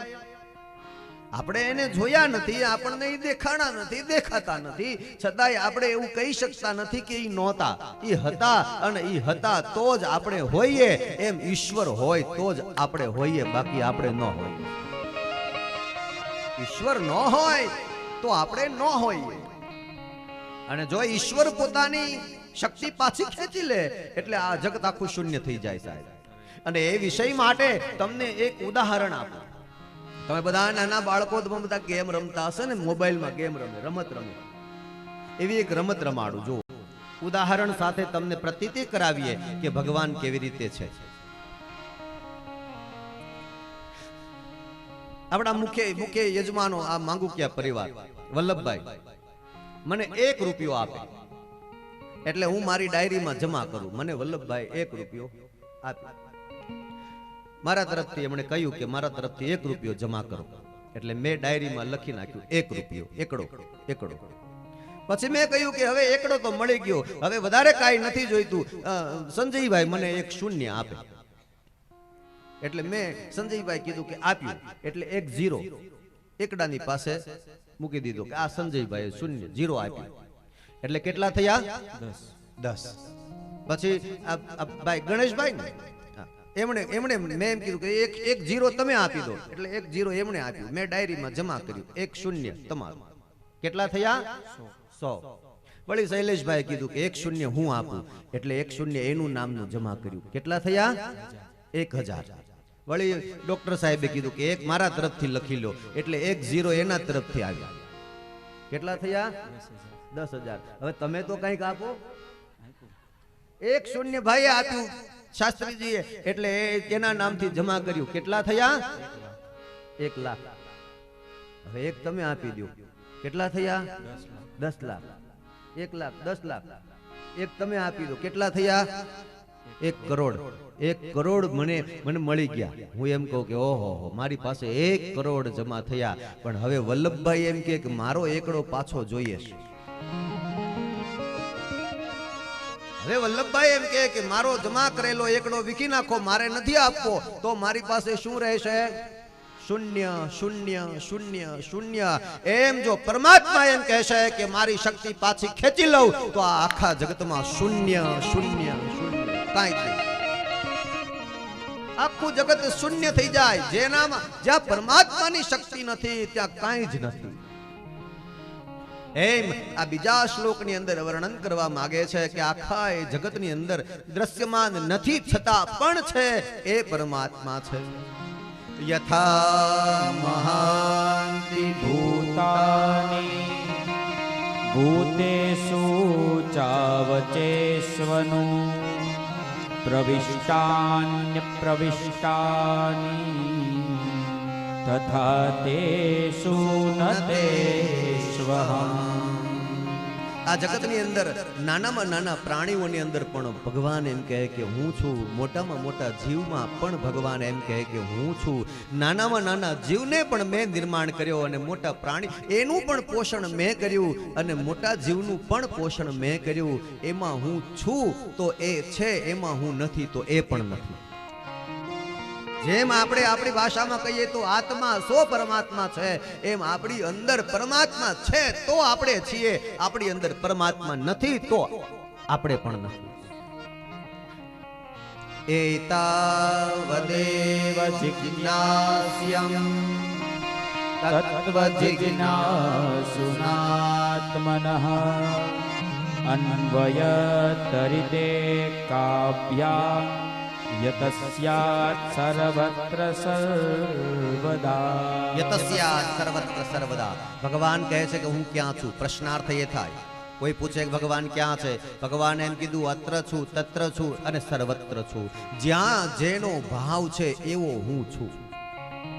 કોઈ કહે કે ભગવાન આવા છે તો ભગવાન કે હું એવો છું. કોઈ કહે કે ભગવાન આવા નથી તો ભગવાન કે હું એવો નથી. કોઈ કહે ભગવાન તેવા, ભગવાન કહે તો હું તેવો. જેને જેવા સ્વરૂપે ઈચ્છે તેવા સ્વરૂપે ભગવાન પ્રગટે. હું ઘણીવાર કથામાં એમ કહું કે મારો કૃષ્ણ એટલો બધો કૃપાળુ છે. કોઈ બહેન એમ કહે કે મારે ભાઈ નથી અને મારે કૃષ્ણને ભાઈ બનાવવો છે, તે દિવસે કૃષ્ણ એનો ભાઈ બની જાય. કોઈ માં એમ કહે કે મારે દીકરો નથી, મારે કૃષ્ણને દીકરો બનાવવો છે, તો તે દિવસે કૃષ્ણ એનો દીકરો બની જાય. અને કોઈ ગુરુ શિષ્ય એમ કહે કે મારે ગુરુ નથી, તો કૃષ્ણ વંદે જગત ગુરુ, તે દિવસે કૃષ્ણ એનો ગુરુ પણ બની જાય. ક્યારેક કૃષ્ણ કોઈનો ભાઈ બની જાય, ક્યારેક કૃષ્ણ કોઈકનો બાપ બની જાય, ક્યારેક કૃષ્ણ કોઈનો દીકરો બની જાય, કોઈનો ગુરુ બની જાય. કૃષ્ણને જેવા મનથી તમે ભજો એવો એ પ્રગટ થાય. ઘણીમાં વડીઓને અમે એમ જોઈ છે કે એમ કહે કે ભાઈ નથી ને રાખડી બાંધવી છે, ચાલ લાલજી મહારાજને રાખડી બાંધી દે. અને એ બેન કૃષ્ણને ભાઈ માની અને રાખડી બાંધી દે અને એ બેનને આત્મસંતુષ્ટિ થાય કે મારો ભાઈ કૃષ્ણ છે. બસ યહી પ્રતીતિ है इस जगत में भगवान है. કહે છે જમાનો જગતમાં જગદીશની હસ્તી નથી, જગદીશની હસ્તી નથી. આ વાત માનવી સસ્તી નથી, આ વાત માનવી સસ્તી નથી. કારણ કે એની મૂર્તિ હૈયાથી ખસતી નથી, એની મૂર્તિ હૈયાથી ખસતી નથી. હવે તમે માનો કે નો માનો, અમારી જબરજસ્તી નથી. તમે માનો કે ના માનો એમાં અમારી જબરજસ્તી નથી. એની મૂર્તિ હૈયાથી ખસતી નથી. આ વાત માનવી સસ્તી નથી, ભગવાન નથી. એમ સુખદેવજી મહારાજે એને ચતુશ્લોકી ભાગવત સમજાયું કે આવી રીતે આખા ભાગવતનું નિર્માણ થયું છે અને આખા જગતની અંદર માત્ર ને માત્ર પરમાત્માની લીલા છે. આ જ્યાં જુઓ ત્યાં પરમાત્માનો નામનો ચમત્કાર છે. કોઈ એમ કહેતું હોય કે આ જગતમાં ચમત્કાર નથી અને કોઈ કરી ન શકે, તો મને કહેવા દો કે ચમત્કાર છે અને એ ચમત્કાર એકમાત્ર ઈશ્વર કરી શકે, બીજું કોઈ કરી પણ ન શકે. અને ઈશ્વરના ચમત્કાર પાસે મારા તમારા બધાયના ચમત્કાર શૂન્ય થઈ જાય. હું ને તમે શું ચમત્કાર કરી શકીએ? ચમત્કાર એ કરે. અને ચમત્કારને જોવો હોય તો એનું પ્રત્યક્ષ બીજું ઉદાહરણ આપું.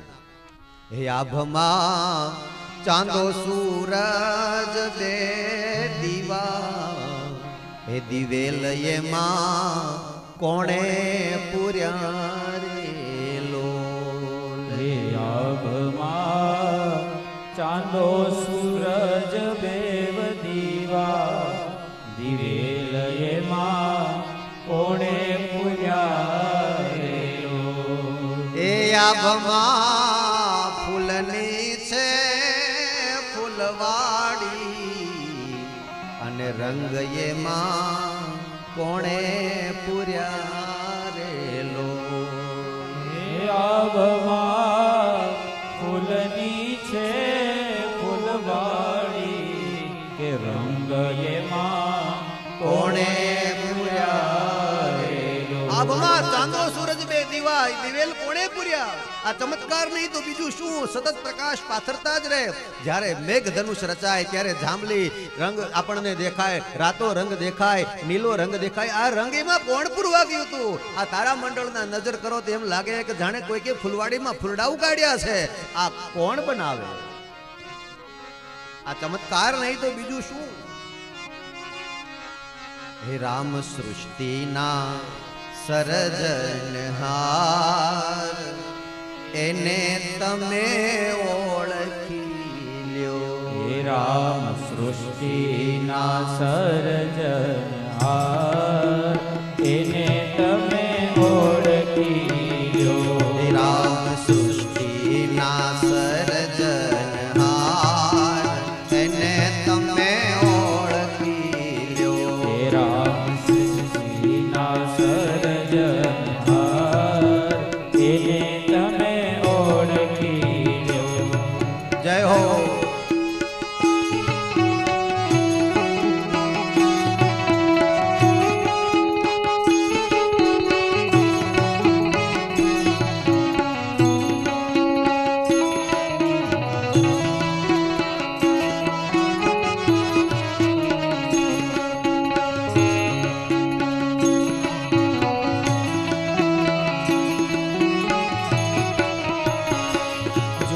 જન્મ પહેલા સાવધાન કોણે કર્યા?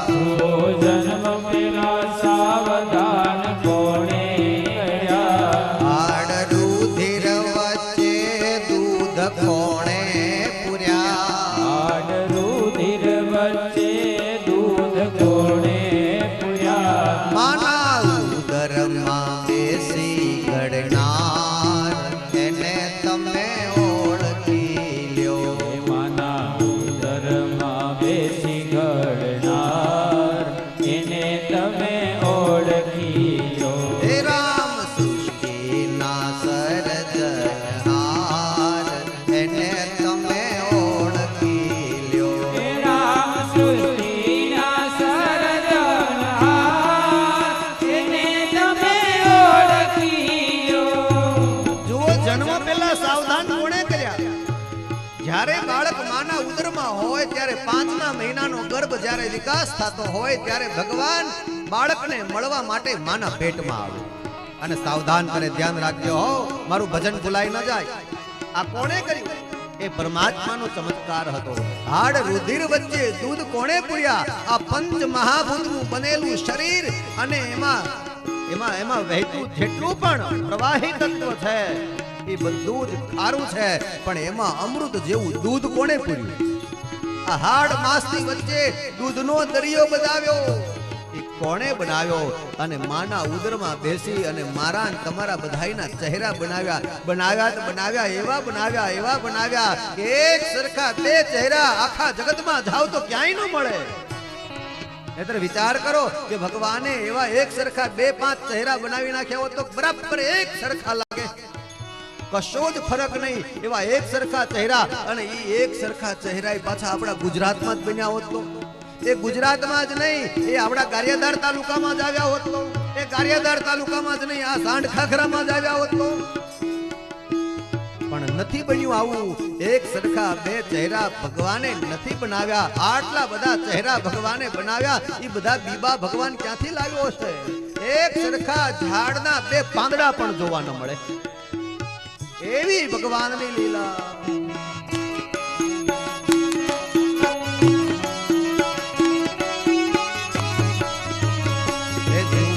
આકાશ વાદળા કેવા ચડ્યા, આકાશે વાદળા કેવા ચડ્યા, એમાં અમૃત સમાની રકોણે ભર્યા, એમાં અમૃત સમાની કોણે ભર્યા. જુઓ આકાશ વાદળા કેવા ચડ્યા, જુઓ આકાશે વાદળા કેવા ચડ્યા, એમાં અમૃત સમાની રકોણે ભર્યા, એમાં અમૃત સમાની કોણે ભર્યા. હે વાલો વરસાદનો વરસાવનાર, એને તમે ઓળખી લ્યો. એવાલો વરસાદનો વરસાદનાર, એને તમે ઓળખી લો. હે વાલો સૃષ્ટિના સર્જનહાર, એને તમે ઓળખી લ્યો. એવાલો સૃષ્ટિના સર્જનહાર, એને તમે ઓળખી લો. હે જુઓ નાળિયેરીના, હે જુઓ નાળિયેરીના ઝાડ કેવા ઊંચા દેખાય, ઓ નાળિયેરીના ઝાડ ઘણા ઊંચા દેખાય, એના ફળોમાં ત્રણ ત્રણ પડદા દેખાય, એના ફળોમાં ત્રણ ત્રણ પડદા દેખાય, એના ફળોમાં ત્રણ ત્રણ પડદા દેખાય. એના ફળોમાં ત્રણ ત્રણ પડદા દેખાય. એમાં મીઠા પાણીના ભરનાર, એને તમે ઓળખી લ્યો. એમાં મીઠા પાણીના ભરનાર, એને તમે ઓળખી લો. હે વાલો સૃષ્ટિના સર્જનહાર, એને તમે ઓળખી લ્યો. એવાલો સૃષ્ટિના સર્જનહાર, એને તમે ઓળખી લો. એને તમે ઓળખી લ્યો. એને તમે ઓળખી લો. નાળિયેરીના ઝાડ આટલા ઊંચા દેખાય, એના ફળમાં ત્રણ ત્રણ પડદા દેખાય, પણ અંતે એમાં મીઠું પાણી કોણે ભર્યું? આ હજી પ્રશ્નાર્થ છે. થાય ખારા પાણીમાં, એ નાળિયેરી સમુદ્ર કિનારે થાય, અને એમાં આપણે કદાચ ઘરે નાળિયેરી ઉગાડીએ તો મીઠા પાણીમાં ઉગાડવી હોય તો એમાં મીઠું થળિયામાં નાખવું પડે. એના મૂળમાં ખારાશ અને એના ફળમાં મીઠાશ. આ કોણે ભરી? 7 પ્રકારના સમુદ્રો, દૂધ જેવો સમુદ્ર, દારૂ જેવો સમુદ્ર, મીઠા પાણીનો સમુદ્ર, ખારા પાણીનો સમુદ્ર, મધ જેવો સમુદ્ર, શેરડીના રસ જેવો સમુદ્ર, આ બધાય સમુદ્રો બનાવ્યા. એ કોણે બનાવ્યા? ક્યાં છે? તમે ક્યાંય પણ મીઠા પાણીનો સમુદ્ર ગોતવા જાઓ તો મળે ખરા? આખા જગતમાં પણ આપણું ધર્મ ગ્રંથો એમ કહે કે મીઠા પાણીનો સમુદ્ર ભગવાને બનાવ્યો. ક્યાં બનાવ્યો? મને તમને જે શરીર આપ્યું છે ને, આની અંદર જેટલું પણ પ્રવાહી તત્વ વહે છે એ બધું ખારું. લોહી ખારું, આંસુ ખારું, મળમૂત્ર ખારા, શુક્રાણુઓ ખારા, આ શરીરમાંથી નીકળતો પરસેવો ખારો. પણ એક વસ્તુ આપણા શરીરમાં પ્રવાહી તત્વથી વહેતી છે, મુખની અંદર વહેતી લાળ. એ મુખમાં વહેતી લાળ છે ને, એ મીઠા પાણીનો દરિયો છે. એટલા માટે ખારા રે સમદરિયામાં મીઠી એક વીરડી, એવું કહેવાનું. આ સમુદ્રિયો ખારો છે, એમાં એક મીઠી વીરડી. દૂધ જેવો સમુદ્ર ક્યાં ગોતવા જાશું? દૂધનો દરિયો ગોતવા જગતમાં નીકળો તો ક્યારેય મળે નહીં. પણ જે દિવસે બાળક માના સ્તનનું પાન કરી રહ્યો હોય તે દિવસે બાળકને ખબર પડે કે ભગવાને દૂધનો દરિયો બનાવ્યો છે. અને કોઈ સ્ત્રી એમ કહેતી હોય કે આ દૂધ તો અમે પ્રગટાવ્યું, અમે ઉત્પન્ન કર્યું, તો મેરે ભાઈ બહેન, કોઈ બાળકને જન્મ આપતા પહેલા શું પોતે દૂધ પ્રગટ કરી શકે ખરા?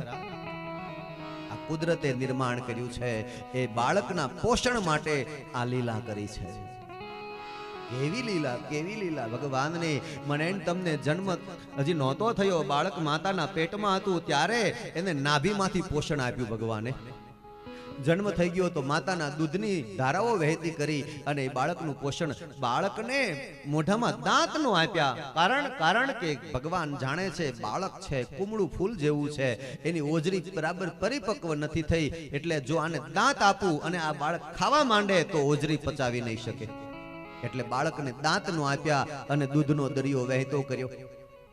અને બાળક થોડુંક મોટું થયું એટલે એને ઓજરી બરાબર પરિપક્વ થઈ એટલે દૂધિયા દાંત આપ્યા. હવે બરાબર થોડું થોડું જમી શકે તેમ છે એટલે બાળક થોડું થોડું જમતું થયું અને બાળક વધારે મોટું થયું, ઓજરી બરાબર પરિપક્વ થઈ ગઈ એટલે બાળકના દૂધિયા દાંત પડી જાય અને મજબૂત દાંત આવે. હવે ઓજરી બરાબર પાકી થઈ છે, પરિપક્વ બની ગઈ છે એટલે પચાવી શકે છે, અને પાછી અવસ્થા થઈ જાય ત્યારે ઓજરી નબળી પડી જાય એટલે હવે પચી શકતું નથી. તો ભગવાને કીધું દાંત પાડી દેવા જોઈએ. એવી આપણા માટેની વ્યવસ્થા પરમાત્માએ કરી દીધી છે. પણ છતાંય આપણે આજે ઘણા લોકો એમ કે ક્યાં ભગવાન છે? આ બધી ભગવાને તો લીલા કરી છે, બીજું કોણ કરે સાહેબ? ડોક્ટર સાહેબ બેઠા છે એટલે કહું, ડોક્ટર સાહેબ બેઠા છે એટલે કહું, કોઈ ગંભીરમાં ગંભીર ઓપરેશન હોય, કોઈ ગંભીરમાં ગંભીર ઓપરેશન હોય અને એ ઓપરેશન કરી અને ડોક્ટર પેલા દર્દીને બચાવી લે.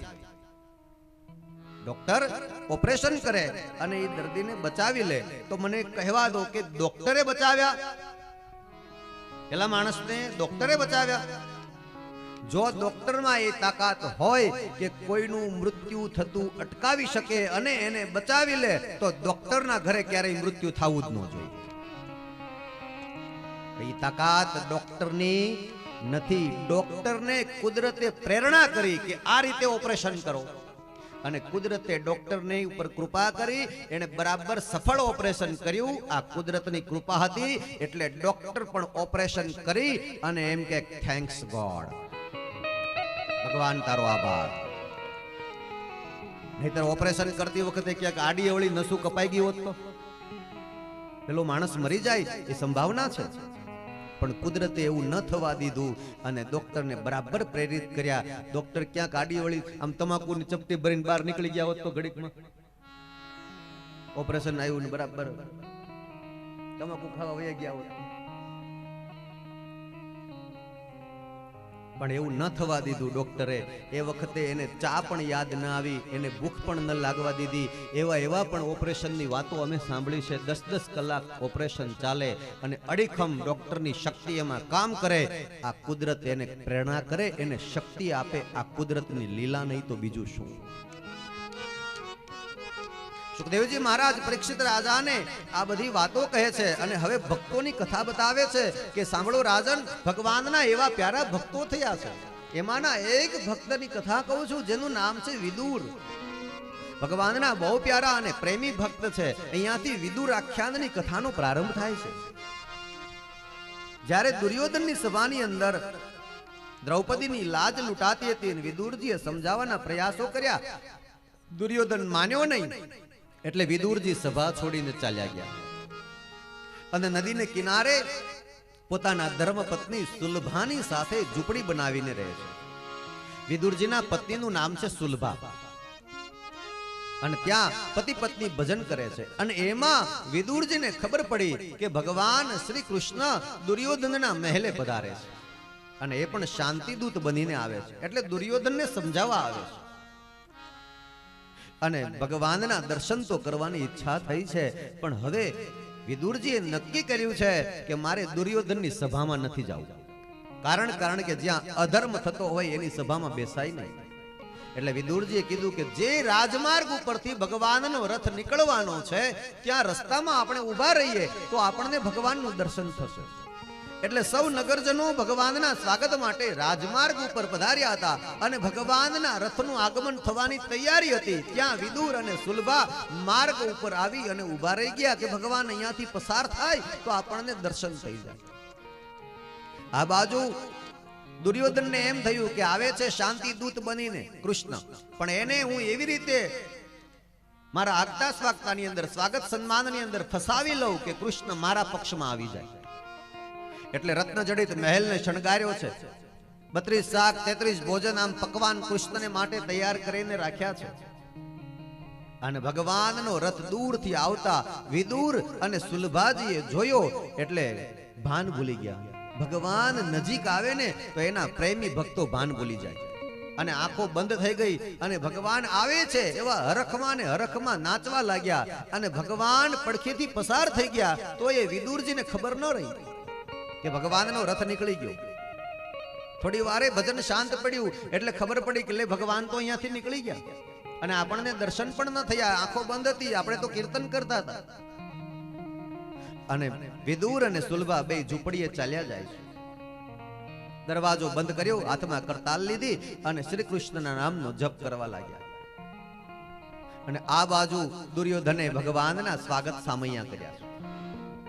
જેવા ભગવાને દુર્યોધનના મહેલમાં પ્રવેશ કર્યો એટલે તરત જ ભગવાને પ્રશ્ન પૂછ્યો કે દુર્યોધન, તું તો જાણે છો કે હું અહીંયા આવ્યો છું શાંતિદૂત બનીને તને સમજાવવા માટે થઈને, પણ મને એક વાતનો પ્રશ્ન થાય છે કે તારી સભામાં એક નીતિમાન વ્યક્તિ, બહુ જ વિદ્વાન અને જ્ઞાની વ્યક્તિ તારી સભામાં એક ઊંચા આસને બેઠા હોય અને નામ છે કાકા વિદુર. વિદુર કાકા તારી સભામાં બેસે છે ને? જો વિદુર કાકા જેવી મહાન હસ્તી તારી સભામાં ઊંચા આસને સ્થાન પામતી હોય અને મારે તને સમજાવવા આવવું પડે ખરા? તું મને બતાવ દુર્યોધન, કાકા વિદુર ક્યાં છે? એટલે દુર્યોધને કીધું કે પ્રભુ એ બધી વાતો પછી કરીશું, મેં તમારા માટે સ્વાગત સામૈયાની તૈયારી કરી છે અને મેં તમારા માટે પકવાનો બનાવી રાખ્યા છે. આપ પહેલા મહેલે પધારો, આપ ભોજન આદિ કરો અને પછી બધી વાતો કરીએ. ભગવાને કહ્યું કે નહીં નહીં, મારે ભોજન નથી કરવું. પણ દુર્યોધન કે મેં બધી તૈયારી કરી. એટલે ભગવાન કૃષ્ણએ કીધું કે દુર્યોધન, મારે ભોજન નથી કરવું એનું એક કારણ એ છે કે મને ભૂખ નથી. ભોજન તો ભૂખ લાગી હોય તો કરવાનું હોય ને. તો સાંભળ દુર્યોધન, મને ભૂખ નથી લાગી એટલે ભોજન નથી કરવું. બીજું કારણ મારે ભોજન નથી કરવું એનું કારણ એ છે કે ભોજન કરાવનારનો ભાવ સાચો નથી. ભોજન તો ત્યારે કરવું પડે, ભૂખ ન લાગી હોય તોય ભોજન કરી લેવું પડે. ક્યારે? તો કે ભોજન કરાવનારનો ભાવ સાચો હોય ને ત્યારે. પણ દુર્યોધન, તારો ભાવ પણ સાચો નથી એટલે ભોજન નથી કરવું. અને ત્રીજું, ભોજન નથી કરવું એનું કારણ મારી મજબૂરી નથી. ક્યારેક એવું પણ બને કે ભૂખ પણ ન લાગી હોય, ભોજનમાં ભાવ પણ ન હોય, પણ મજબૂરીના કારણે ભોજન કરી લેવું પડતું હોય. તો અહીંયા હે દુર્યોધન, મારી કોઈ મજબૂરી એ નથી કે મારે ભોજન કરવું પડે. મને એ બતાવ કે વિદુરજી ક્યાં છે? બોલે હવે એ અહીંયા આવતા નથી. કેમ? બોલે એ તો નદી કિનારે ઝૂંપડી બનાવીને ત્યાં નિવાસ કરે છે, મારી સભા છોડી દીધી છે. કૃષ્ણ સમજી ગયા કે હવે વિદુર જેવા મહાન વ્યક્તિ જો દુર્યોધનની સભા છોડીને ચાલ્યા ગયા હોય તો હવે મારે દુર્યોધનને સમજાવવાનો કોઈ હેતુ નથી. પણ છતાંય દુર્યોધનને એમ કીધું કે દુર્યોધન, પાંડવોને એના ભાગ્યનું રાજ્ય આપી દે, વિનાશ અટકી જશે. ત્યારે દુર્યોધન એમ બોલ્યો કે એના ભાગનું રાજ્ય આપવાની વાત તો એક બાજુ રહી, પણ મહારાજ એક સોયની અણી જેટલી પણ જમીન હું પાંડવોને આપવાનો નથી. એટલે ભગવાન બે ડગલા પાછા હટી ગયા. તો પછી યુદ્ધ નક્કી છે અને આમાં નિર્દોષની હત્યાઓ થઈ જશે. દુર્યોધન સાવધાન. અને આમ કહીને પોતાના પરમ મિત્ર ઉદ્ધવને અવાજ કર્યો, ચાલો વિદુરજીને ત્યાં જઈએ. આમ કહીને ભગવાન શ્રી કૃષ્ણ પોતે વિદુરજીની ઝૂંપડી તરફ જવા માટે નીકળ્યા. ચાલો ને વિદુર ઘેર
રોટલો ને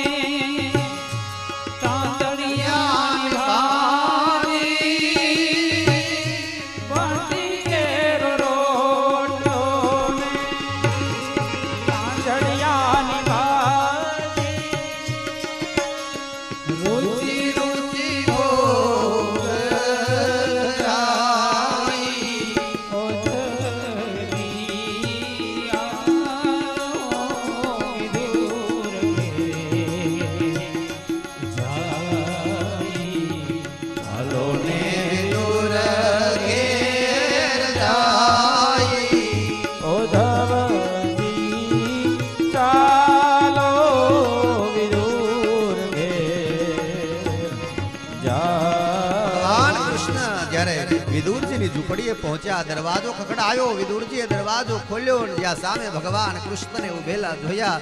બંને હાથ પકડીને ભગવાનને ઝૂંપડીમાં લઈ આવ્યા. ભગવાને કહ્યું કે કાકા મને જલ્દી ભોજન કરાવો, ભૂખ લાગી. હમણાં તો ભગવાને કહ્યું હતું કે ભૂખ નથી. આજે ભગવાનને તરત ભૂખ લાગી ગઈ. એનો અર્થ એ થાય કે જ્યાં ભોળા ભક્તોના ભાવ ભગવાન જોવે ત્યાં ભગવાનને ભૂખ પણ લાગી જાય. એટલે ભગવાને કહ્યું કે આપ ન જમાડો તો કઈ નહીં, હું જાતે ઉઠીને લઈ લઉં.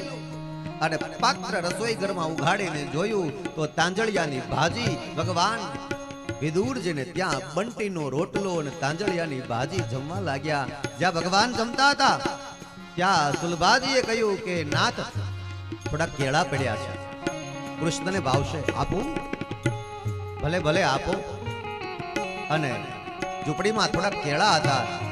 સુલભાજી વિદુરજીના પત્ની લઈ આવ્યા અને કેળાની છાલ ઉતારી અને કેળા પીરસવાને બદલે છાલ પીરસે અને કેળા ફેંકી દે છે. આપણે ત્યાં કોઈ મોંઘેરા મહેમાન આવે, વેવાઈ આવે, પિયરથી ભાઈ આવે તો આપણે ભાન ભૂલી જવાય છે. દાળમાં શાકમાં ક્યારેક મીઠું ઓછું વધતું થઈ જાય. સ્વાભાવિક છે કે કોઈ મોંઘેરા મહેમાનો આપણે ત્યાં પધાર્યા હોય ને તો આવું બની જાય. આપણાથી રસોઈમાં થોડુંક આમ તેમ બની જાય. એ આપણાથી આપણે તો હરખ ગેલા થઈ ગયા હતા એટલે આપણાથી બની ગયું. પણ જે દિવસે જમનારો પણ એમ ન બોલે કે આમાં મીઠું વધારે છે, તે દિવસે સમજવાનું ભાવ પરસ્પર છે એકબીજાનો. એમ અહીંયા કૃષ્ણને પણ કેળા પીરસવાને બદલે છાલ પીરસે છે. સુલભાજી ભાવ વિભોર થઈ ગયા છે, હરખ ગેલા થઈ ગયા છે, પણ કૃષ્ણ પણ બોલતા નથી કે તમે છાલ પીરસો છો. અને એ ખાય તો ખબર પડે ને, પણ કૃષ્ણ પણ છાલ ખાઈ જાય છે તોય ખબર રહેતી નથી.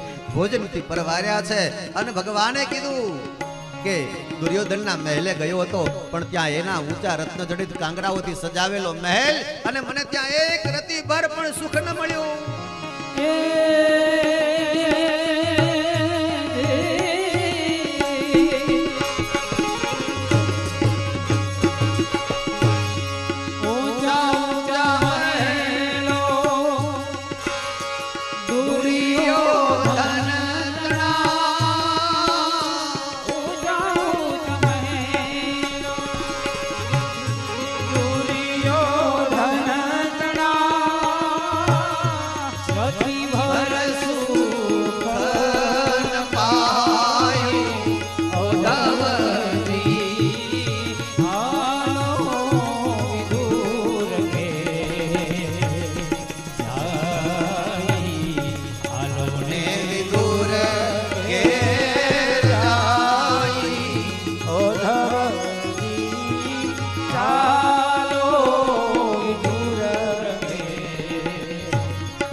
ભગવાને કહ્યું કે મને ઝૂંપડીમાં આનંદ આવે જો પ્રેમ મળે તો, પણ ત્યાં દુર્યોધનની મહેલે ગયો તો મને સ્વાર્થની દુર્ગંધ આવતી હતી.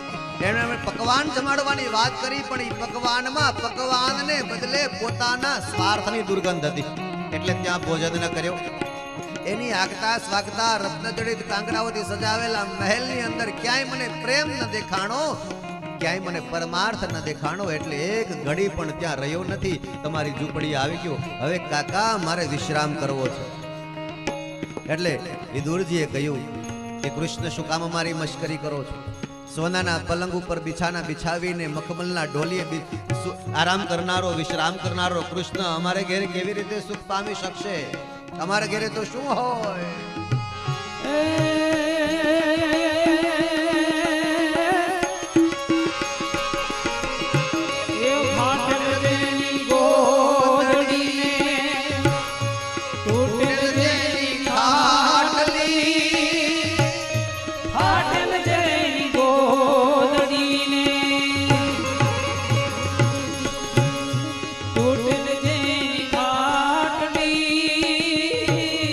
પ્રેમ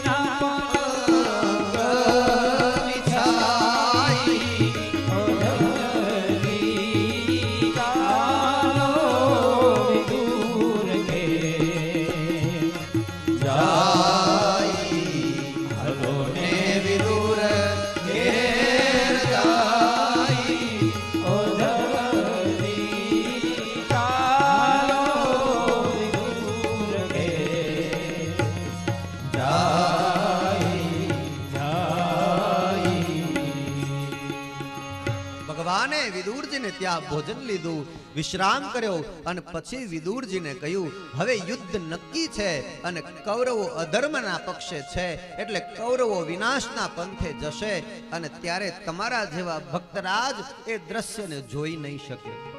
માટે હે વિદુરજી, તમે યાત્રાએ નીકળી જાઓ અને યાત્રા કરતા કરતા તમે વૃંદાવન જાજો અને વૃંદાવનની અંદર તમને મૈત્રેય નામના ઋષિ મળશે અને એ મૈત્રેય ઋષિની પાસે તમે સત્સંગ સાંભળજો.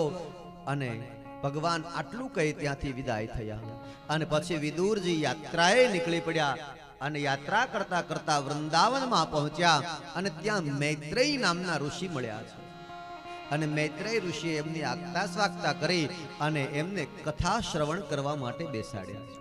અને મૈત્રેય ઋષિએ વિદુરજીને ભાગવતની કથા કહી છે, કૃષ્ણની લીલા કહી છે. ત્યાં ભાગવતની કથાનો પ્રારંભ થયો. કેટલી જગ્યાએ કથા ચાલે. એક નૈમિષારણ્યમાં સૂતજી કથા કરે છે અને 88,000 ઋષિઓ સાંભળે છે. બીજું બદ્રિકાશ્રમ તીર્થની અંદર સનકાદિક મુનિઓ કથા કરે છે અને નારદ મુનિ સાંભળે છે. ત્રીજું ગંગાના કિનારે શુકદેવજી મહારાજ કથા કરે છે અને રાજા પરીક્ષિત સાંભળે છે. ચોથું વૃંદાવનમાં મૈત્રેય ઋષિ કથા કરે છે અને વિદુરજી સાંભળે છે. અને પાંચમું આ સાંડ ખાખરામાં પંકજભાઈ કથા કરે અને માંગુકિયા પરિવાર સાંભળે. આ કથા ચાલે અને ચાલતી જ રહેશે. અવિરતપણે કથા ચાલતી જ રહે. કથા ક્યારેય પૂર્ણ થતી જ નથી. હરિ અનંત, હરિ કથા અનંત. અને વિદુરજીની પાસેથી ભક્તોના ચરિત્રોની કથાઓ મૈત્રેય ઋષિની પાસેથી વિદુરજી શ્રવણ કરવા લાગ્યા. સુખદેવજી મહારાજ પરીક્ષિત રાજાને કહે છે કે ત્યાર પછી ભગવાનની સૃષ્ટિની ઉત્પત્તિની કથા કહું છું. ભગવાન બ્રહ્માએ તપ કર્યું અને બ્રહ્મરંધ્રની અંદરથી એક સ્ત્રી અને પુરુષનું જોડકું ઉત્પન્ન થયું. બ્રહ્મરંધ્ર એને કહેવાય જે બે નેણની વચ્ચેનું જે જગ્યા હોય એને બ્રહ્મરંધ્ર કહેવાય. અને ત્યાંથી બ્રહ્માજીએ એક સ્ત્રી પુરુષનું જોડકું ઉત્પન્ન કર્યું. ક્યારે? જ્યારે આ જગતમાં કંઈ જ નહોતું ત્યારે. અને જે સ્ત્રી હતા તે શત્રુપાજી કહેવાયા, પુરુષ હતા એ મનુ મહારાજ કહેવાયા. મનુ અને શત્રુપાને મૈથુની સૃષ્ટિ અપનાવવાની આજ્ઞા કરી એટલે મનુ શત્રુપાએ 5 સંતાનોને ઉત્પન્ન કર્યા. એમાંની 3 દીકરીઓ હતી, આકુતિ, દેવહૂતિ અને પ્રસૂતિ એના નામ હતા. અને 2 દીકરાઓ હતા, પ્રિયવ્રત અને ઉત્તાનપાદ.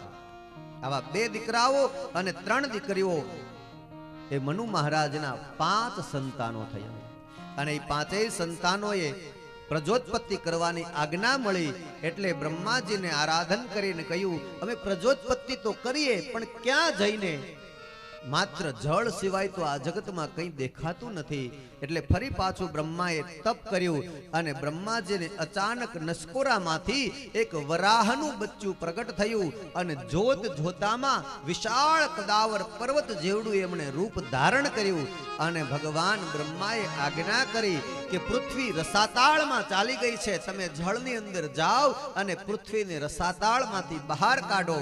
અને તે વરાહનું રૂપ લઈને પ્રગટ થયેલા ભગવાન શ્રી હરિનારાયણ હતા. એ ભગવાન જળની અંદર ગયા અને પૃથ્વીને પોતાના દંતશૂળ વડે પકડી અને જળમાંથી બહાર લાવતા હતા. રસ્તામાં એને હિરણાક્ષ નામનું રાક્ષસ મળ્યું અને હિરણાક્ષની સાથે વરાહ ભગવાનનું યુદ્ધ થયું અને હિરણાક્ષને ભગવાને માર્યો અને જળની બહાર ભગવાન પૃથ્વીને લઈ આવ્યા અને સ્થિર કરી. સુખદેવજી મહારાજને પરીક્ષિત રાજાએ પૂછ્યું, હિરણાક્ષ મળ્યો તે કોણ હતો? બોલે ભગવાનના દ્વારપાલો હતા, જય અને વિજયના નામ. અને ઋષિઓનો એને શ્રાપ લાગ્યો કે તમે 7 જન્મ સુધી રાક્ષસ યોનિમાં ભટકશો અને તેથી તે પૃથ્વી લોકની અંદર રાક્ષસ યોનિમાં ભટકવા માટે અવતાર ધારણ કરીને આવ્યા. પણ નક્કી કર્યું હતું કે ભગવાનની સાથે શત્રુતા કરીએ તો 3 જન્મે મુક્તિ મળી જશે. એટલે એમનો પહેલો જન્મ હિરણાક્ષ અને હિરણ્યકશ્યપુ થયેલો, બીજો જન્મ એમનો રાવણ અને કુંભકર્ણ થયો અને ત્રીજો જન્મ એનો દંતવક્ર અને શિશુપાલ થયો. હિરણાક્ષને મારવા માટે અહીંયા વરાહ ભગવાન પધાર્યા, હિરણ્યકશ્યપુને મારવા માટે ભગવાન નરસિંહ રૂપ લઈને આવશે. રાવણ અને કુંભકર્ણને મારવા માટે ભગવાન રામ પધાર્યા અને દંતવક્ર અને શિશુપાલને મારવા માટે ભગવાન કૃષ્ણ પધાર્યા. આવી રીતે ભગવાન વરાહ નારાયણની કથા બતાવી. સુખદેવજી મહારાજ પરીક્ષિત રાજાને કહે છે, આકુતિ, દેવહૂતિ અને પ્રસૂતિ નામની જે 3 દીકરીઓ હતી એમાંની દેવહૂતિની કથા બતાવું. મનુ મહારાજ અને શત્રુપાજીની પુત્રી દેવહૂતિના લગ્ન કરદમજીની સાથે થયા હતા અને એને ત્યાં ભગવાન અવતાર લઈને પધારેલા એની કથાનો પ્રારંભ કરે છે કે પૃથ્વીલોકની અંદર કરદમ નામના એક ઋષિ હતા અને સરસ્વતી નદીને કિનારે એમણે તપસ્યા કરી અને એટલું તપ કર્યું કે પોતાના શરીર ઉપર માટીનો રાફડો જામી ગયો, ખબર ન રહી. અને ભગવાન એને પ્રસન્ન થયા અને ભગવાન શ્રી હરિનારાયણે પોતાની માયાથી માટીનો રાફડો હટાવ્યો, અવાજ કર્યો, કરદમજી આંખો ખોલો, હું તમને દર્શન આપવા માટે આવ્યો છું. કરદમજી આંખ ઉગાડી સામે ભગવાન શ્રી હરિનારાયણને જોયા. ભગવાને કહ્યું કે કરદમજી, તમારી તપસ્યાથી પ્રસન્ન થયો છું, માગો, તમારે શું જોઈએ છે? એટલે કરદમજીએ કીધું કે પ્રભુ, મારે કાંઈ નથી જોઈતું. તમે તો બધું જાણો છો, આ જગતમાં કોને કેટલું જોઈએ છે અને કેટલું આપવું જોઈએ. પાત્રતા વગર તમે કોઈને આપતા નથી, માગે કઈ મળતું નથી અને મળે તો એમ ટકતું નથી. માટે મારામાં જ્યારે જેવી પાત્રતા આવી જશે ત્યારે તમે મને એવું આપી જ દેશો, એનો મને વિશ્વાસ છે. મારે શું કામ માગવું જોઈએ? ભગવાને કીધું કે મારી ઈચ્છા છે એટલે તમે માગો. કરદમજીએ કીધું કે તમે, હું માગું અને પછી તમે મને એ આપી દો, એમાં મજા શું છે? આપવું હોય તો એમને આપો ને, એનો આનંદ હોય. હું મારા હાથને ફેલાવું તો તારી પ્રભુતા દૂર નથી, પણ હું માગું ને તું આપી દે, વાત મને મંજૂર નથી. એમને આપવું હોય તો આપી દો ને ભગવાન. ભગવાને કીધું કે આપી તો દઉં જ, પણ મારી ઈચ્છા એવી છે કે તમે માગો. શું માગશો એ મારે જાણવું. એટલે ભગવાનની પાસે કરદમજીએ વિનંતી કરી, ભગવાન આપશો ને, પછી ચૂકી ન જતા. એટલે ભગવાને કીધું કે માગો, શું જોઈએ છે? એટલે કરદમજીએ એવું માગ્યું, આપણે બધાય જેમાંથી છૂટવાના પ્રયાસો કરીએ એ બધું કરદમજીએ માગ્યું. ભગવાને કીધું કે માગો. એટલે કરદમજી બોલ્યા, ભગવાન, મારે લગ્ન કરવા છે. એટલે ભગવાને કીધું તથાસ્તુ. એટલે કરદમજીએ કીધું કે એમ નહીં ભગવાન, હજી વરદાન અધૂરું છે. મારે લગ્ન કરીને કઈ ભોગ ભોગવવાની ઈચ્છા નથી. હું કઈ ગ્રહસ્થ આશ્રમમાં રચ્યો પચ્યો રહું, વિષય વાસનામાં ડૂબી જાવ, પુત્ર પરિવાર, આ એટલા માટે નહીં. તો હજી વરદાન અધૂરું છે ને તમે ભગવાન વચ્ચે બોલ્યા કે તથાસ્તુ, પૂરું માગો. એટલે કરદમજીએ કીધું કે ભગવાન, હું લગ્ન કરું અને તમે મારે ઘેર પુત્ર બનીને આવો, આવું મને વરદાન આપવું હોય તો આપો. ભગવાને કહ્યું તથાસ્તુ. ભગવાને શરત મૂકી કે હું તમારે ત્યાં પુત્ર બનીને આવું, પણ હું કહું એની સાથે તમે લગ્ન કરો તો જ. કારણ કે ભગવાન એમ કહે છે કે મારું માતા પિતા બનવાનું સદભાગ્ય કઈ બધાને ન સાંપડે, બધાને ન મળે. મારી પુત્ર બનવાની લાલસા ત્યાં જ જાગે છે જ્યાં મારા માતા પિતા બનવાની પાત્રતા હોય છે. આ જગતમાં ભગવાનને આજે દીકરો તો બનીને આવવું છે, પણ ક્યાંય દશરથ કૌશલ્યા નહીં હોય, ક્યાંય નંદ યશોદા નહીં હોય, ક્યાંય દેવકી કે વસુદેવ નહીં મળતા હોય, એટલે ભગવાન નહીં આવતા હોય. બાકી આજે ભગવાનની તો ઈચ્છા છે કે મારે પૃથ્વી લોકમાં જાવું, બાળક બનવું, લીલા કરવી છે. પણ ભગવાને કીધું કે તમે મનુ મહારાજની દીકરી દેવહૂતિ સાથે લગ્ન કરો અને તમારે ત્યાં સામે ચાલીને પરમ દિવસે લગ્નની વાત કરવા આવશે. ભગવાને સમય પણ બતાવી દીધો. પરમ દિવસે તમારી પાસે લગ્નની વાત લઈને આવે, તમે ના ન પાડતા, દેવહૂતિ સાથે લગ્ન કરવાની હા પાડજો અને પછી હું તમારે ઘરે દીકરો બનીને આવીશ. ભલે પ્રભુ. ભગવાને નારદને પ્રેરણા કરી કે મનુ મહારાજને અને શત્રુપાજને કહો એની દીકરીના લગ્નની વાત કરવા જાય. અને મનુ મહારાજ, શત્રુપાજી અને એમની પુત્રી દેવહૂતિ ત્રણેય કરદમજીના આશ્રમે આવવા માટે નીકળે છે. આ બાજુ 3 આસન આશ્રમની અંદર બિછાવેલા છે પરીક્ષા કરવા માટે. એક આસન તો મનુ મહારાજ માટે, બીજું આસન શત્રુપાજી માટે અને ત્રીજું આસન દેવહૂતિ માટે રાખ્યું છે. અને કરદમજી એની પરીક્ષા કરવા ઈચ્છે છે. કારણ કે કરદમજી જાણે છે કે વડીલો બેઠા હોય ત્યાં મોટા આસને, ઊંચા આસને નાના હોય એને ન બેસવું જોઈએ. અને જો એ કન્યા આવીને બેસી જાય તો સમજવાનું એનામાં વિવેક કે સંસ્કાર નથી, અને ન બેસે તો સમજવાનું કે એને વિવેક બુદ્ધિ જ્ઞાન બધું છે. અને કરદમજી આશ્રમની અંદર આવકાર આપે છે. મનુ મહારાજ શત્રુપાજી અને દીકરી દેવહૂતિ સાથે પધાર્યા છે. એક આસન પર મનુ મહારાજ, બીજા આસન ઉપર શત્રુપાજી. દેવહૂતિ જાણી ગયા કે અહીંયા મારી પરીક્ષા થાય છે. જો આસન ઉપર બેસી જાવ તો હમણાં એમ કહેશે કે આનામાં વિવેક નથી, અને નહીં બેસવું તો એમ કહેશે કે મેં બેસવા માટે આસન આપ્યું ને અપમાન કર્યું, બેઠાય નહીં. એટલે દેવહૂતિએ યુક્તિ કરી કે આસનની બાજુમાં પોતે બેસી ગયા અને જમણો હાથ આસન ઉપર મૂક્યો, એટલે બેઠાય ગણાય અને ન પણ બેઠા ગણાય. પરીક્ષામાં પાસ થયા. બધી સત્સંગની થોડી વાતો થઈ. પછી મનુ મહારાજે વાત કરી કે મારી દીકરી દેવહૂતિના તમારી સાથે લગ્ન કરવાની ઈચ્છા છે એટલે આવ્યો છે. કરદમજીએ શરત કરી કે તમારી દીકરીને મારી સાથે પરણાવો, અમે લગ્ન ગ્રંથિથી જોડાઈએ, અમને કંઈ વાંધો નથી, પણ મારી એક શરત છે, અમારે ત્યાં પુત્ર થઈ જાય પછી હું સંન્યાસની દીક્ષા લઈ લઈશ, જો તમારી દીકરીને મંજૂર હોય તો. મનુ મહારાજે કીધું અમને મંજૂર છે. એટલે શત્રુપાજીએ કીધું કે જરાક બાજુ દીકરીને તો પૂછો, એને આ વાત મંજૂર છે કે નહીં. પણ મનુ મહારાજે કીધું કે એ મારી દીકરી છે, એના સંસ્કારો શું છે, એનું જ્ઞાન, એનું વિવેક મને ખબર હોય. મારી દીકરીને હું જે કંઈ પણ વાત કરું ને એમાં બધી જ વાતમાં એનું હિત છે એ સમજે છે. હું મારી દીકરીનું ક્યારેય અકલ્યાણ થાય, એનું અહિત થાય એવું ઈચ્છતો નથી, અને એ વાત દીકરીને બરાબર ખબર છે, એટલે એ વાત જરૂર મંજૂર રાખશે. અને વાતો થઈ, લગ્નનું મુહૂર્ત નક્કી થયું, અને જાન લઈ અને કરદમજી મનુ મહારાજને ત્યાં પહોંચ્યા અને બ્રહ્મ વિધિથી લગ્ન થયા. કન્યાદાન કર્યું અને દેવહૂતિને પરણી અને કરદમજી આશ્રમની અંદર પધાર્યા છે. અને સમય વીતવા લાગ્યો. એક પછી એક દિવસો અને મહિનાઓ વીત્યા અને કરદમ અને દેવહૂતિને ત્યાં એક દીકરીનો જન્મ થયો. લાડ પ્યાર કરી ઉછેરીને મોટી કરવા લાગ્યા. આમ કરતા કરતા કરદમજીને ત્યાં વારાફરતી એક પછી એક 9 દીકરીનો જન્મ થયો. કરદમજી કીધું કે મેં શરત કરી હતી આપણે ત્યાં સંતાન થાય એટલે મારે દીક્ષા લેવાની, સંન્યાસી બની જવાનું. એટલે દેવહૂતિએ કહ્યું કે આપ સંન્યાસી બની જાવ, મને કંઈ વાંધો નહીં, પણ આ દીકરીઓની જવાબદારી કોણ સંભાળે? હું તો એક સ્ત્રી પાત્ર છું અને આ દીકરીઓને યોગ્ય મૂર્તિયાઓ સાથે પરણાવવી જોઈએ. એ જવાબદારી લઈ શકે એવો કોઈ પુત્ર હોય તો એ દીકરો થઈ જાય પછી તમે સંન્યાસી બની જાઓ. ત્યારે કરદમજીને યાદ આવ્યું કે હા, મને ભગવાને વચન આપ્યું હતું કે હું તમારે ત્યાં દીકરો બનીને આવીશ, જરૂર ભગવાન પધારશે. એટલે કરદમજીએ દેવહૂતિને કહ્યું, દેવી ચાલો ને આપણે સાથે મળીને ભગવાનનું ભજન કરીએ. એટલે કરદમ અને દેવહૂતિ પોતાની પર્ણકુટીમાં ભગવાન શ્રી હરિનારાયણ ચતુર્ભુજ રૂપની પૂજા કરવા લાગ્યા અને ભગવાન શ્રી હરિનારાયણની પ્રાર્થના કરવા લાગ્યા. પ્રભુ આપે મને વચન આપ્યું છે, હું તમારે ત્યાં પુત્ર બનીને આવીશ, તો આપ પ્રભુ જલ્દી પધારો. અને એ આર્તનાદ થયો અને ભગવાન વૈકુંઠાધિપતિ નારાયણે વૈકુંઠમાં એ અવાજ સાંભળ્યો અને પ્રાર્થના સ્તુતિ સાંભળીને ભગવાન પૃથ્વીલોકમાં આવવા માટેની તૈયારી કરવા લાગ્યા. અને જ્યારે વૈકુંઠાધિપતિ નારાયણ પૃથ્વીલોકમાં અવતાર લઈને આવવાની તૈયારી કરતા હતા, ત્યાં પ્રકૃતિઓ પ્રસન્ન બનવા લાગી છે. હરિયાળી ધરતીમાંથી મીઠી સુગંધ પ્રસરવા લાગી છે.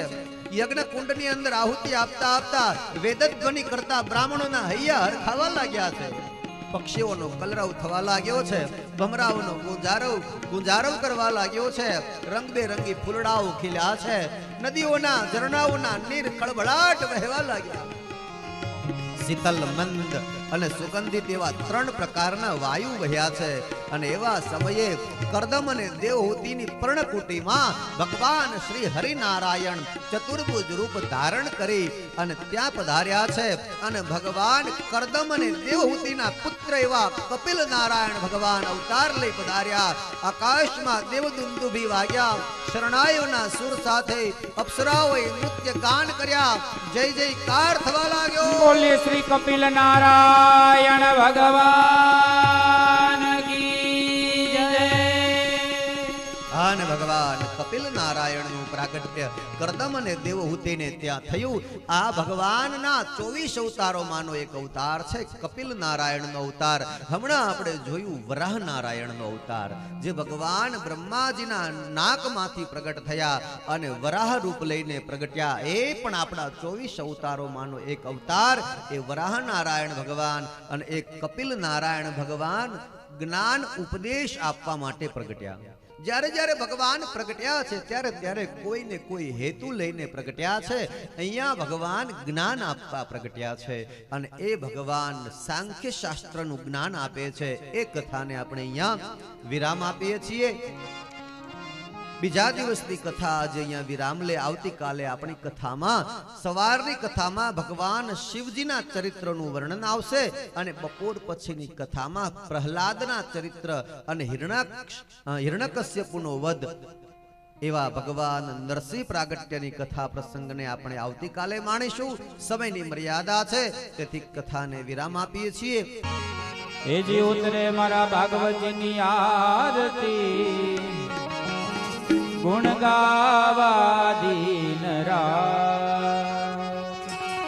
આનંદ મંગલ ભાગવતજીની આરતી, આનંદ મંગલ ભગવતજીની આરતી, આનંદ મંગલ ભાગવતજીની આરતી, આનંદ મંગલ ભગવતજીની આરતી. આંગણીએ પધારો મારા નાથજી, આંગણીએ પધારો મારા નાથજી, આંગણીએ પધારો મારા નાથજી, આંગણીએ પધારો મારા નાથજી. આનંદ મંગલ ભગવતજીની આરતી, આનંદ મંગલ ભગવતજીની આરતી. ચાંદો ને સૂરજ પ્રગટાવે દીવડા, ચાંદો ને સૂરજ પ્રગટાવે દીવડા. એ દરિયા દેવે પૂર્યા છે દિવેલ જો, દરિયા દેવે પૂર્યા છે દિવેલ જો. આનંદ મંગલ ભાગવતજીની આરતી, આનંદ મંગલ ભગવતજીની આરતી. ગંગા યમુના સરયુ પાય પખાડતા, ગંગા યમુના સરયુ પાય પખાડતા. એ ગાંધર્વોએ ગાયા મંગલ ગીત જો, ગાંધર્વોએ ગાયા મંગલ ગીત જો. એ ગાંધર્વોએ ગાયા મંગલ ગીત જો, ગાંધર્વોએ ગાયા મંગલ ગીત જો. આનંદ મંગલ ભગવતજીની આરતી, આનંદ મંગલ ભગવતજીની આરતી. રીતિ સિદ્ધિ ઉડાડે રંગના છાટણા, રીતિ સિદ્ધિ ઉડાડે રંગના છાટણા. હે રીતિ સિદ્ધિ ઉડાડે રંગના છાટણા, રીતિ સિદ્ધિ ઉડાડે રંગના છાટણા. હે મોતીડા વરસાવે બારે મેઘ જો, મોતીડા વરસાવે બારે મેઘ જો, મોતીડા વરસાવે બારે મેઘ જો, મોતીડા વરસાવે બારે મેઘ જો. આનંદ મંગલ ભગવતજીની આરતી, આનંદ મંગલ ભગવતજીની આરતી. હે આનંદ મંગલ ભગવતજીની આરતી, આનંદ મંગલ ભગવતજીની આરતી. હે આનંદ મંગલ પિતૃદેવની આરતી, આનંદ મંગલ પિતૃદેવની આરતી. હે આનંદ મંગલ હનુમાનજીની આરતી, આનંદ મંગલ હનુમાનજીની આરતી. કર્પૂર ગૌરમ કરુણાવતારમ સંસારસારમ ભુજગેન્દ્રહારમ સદા વસંતમ હૃદયારવિંદે ભવં ભવાની નિત્યં નમામિ. મંગલમ ભગવાન વિષ્ણુ મંગલમ ગરુડધ્વજ મંગલમ પુંડરીકાક્ષ મંગલાયતોહરિ. સર્વમંગલ મંગલ્યે શિવે સર્વાર્થસાધિકે શરણ્ય ત્ર્યંબકે ગૌરી નારાયણી નમોસ્તુતે. નારાયણી નમોસ્તે નારાયણી નમોસ્તુતે. યાની કાની જ પાપા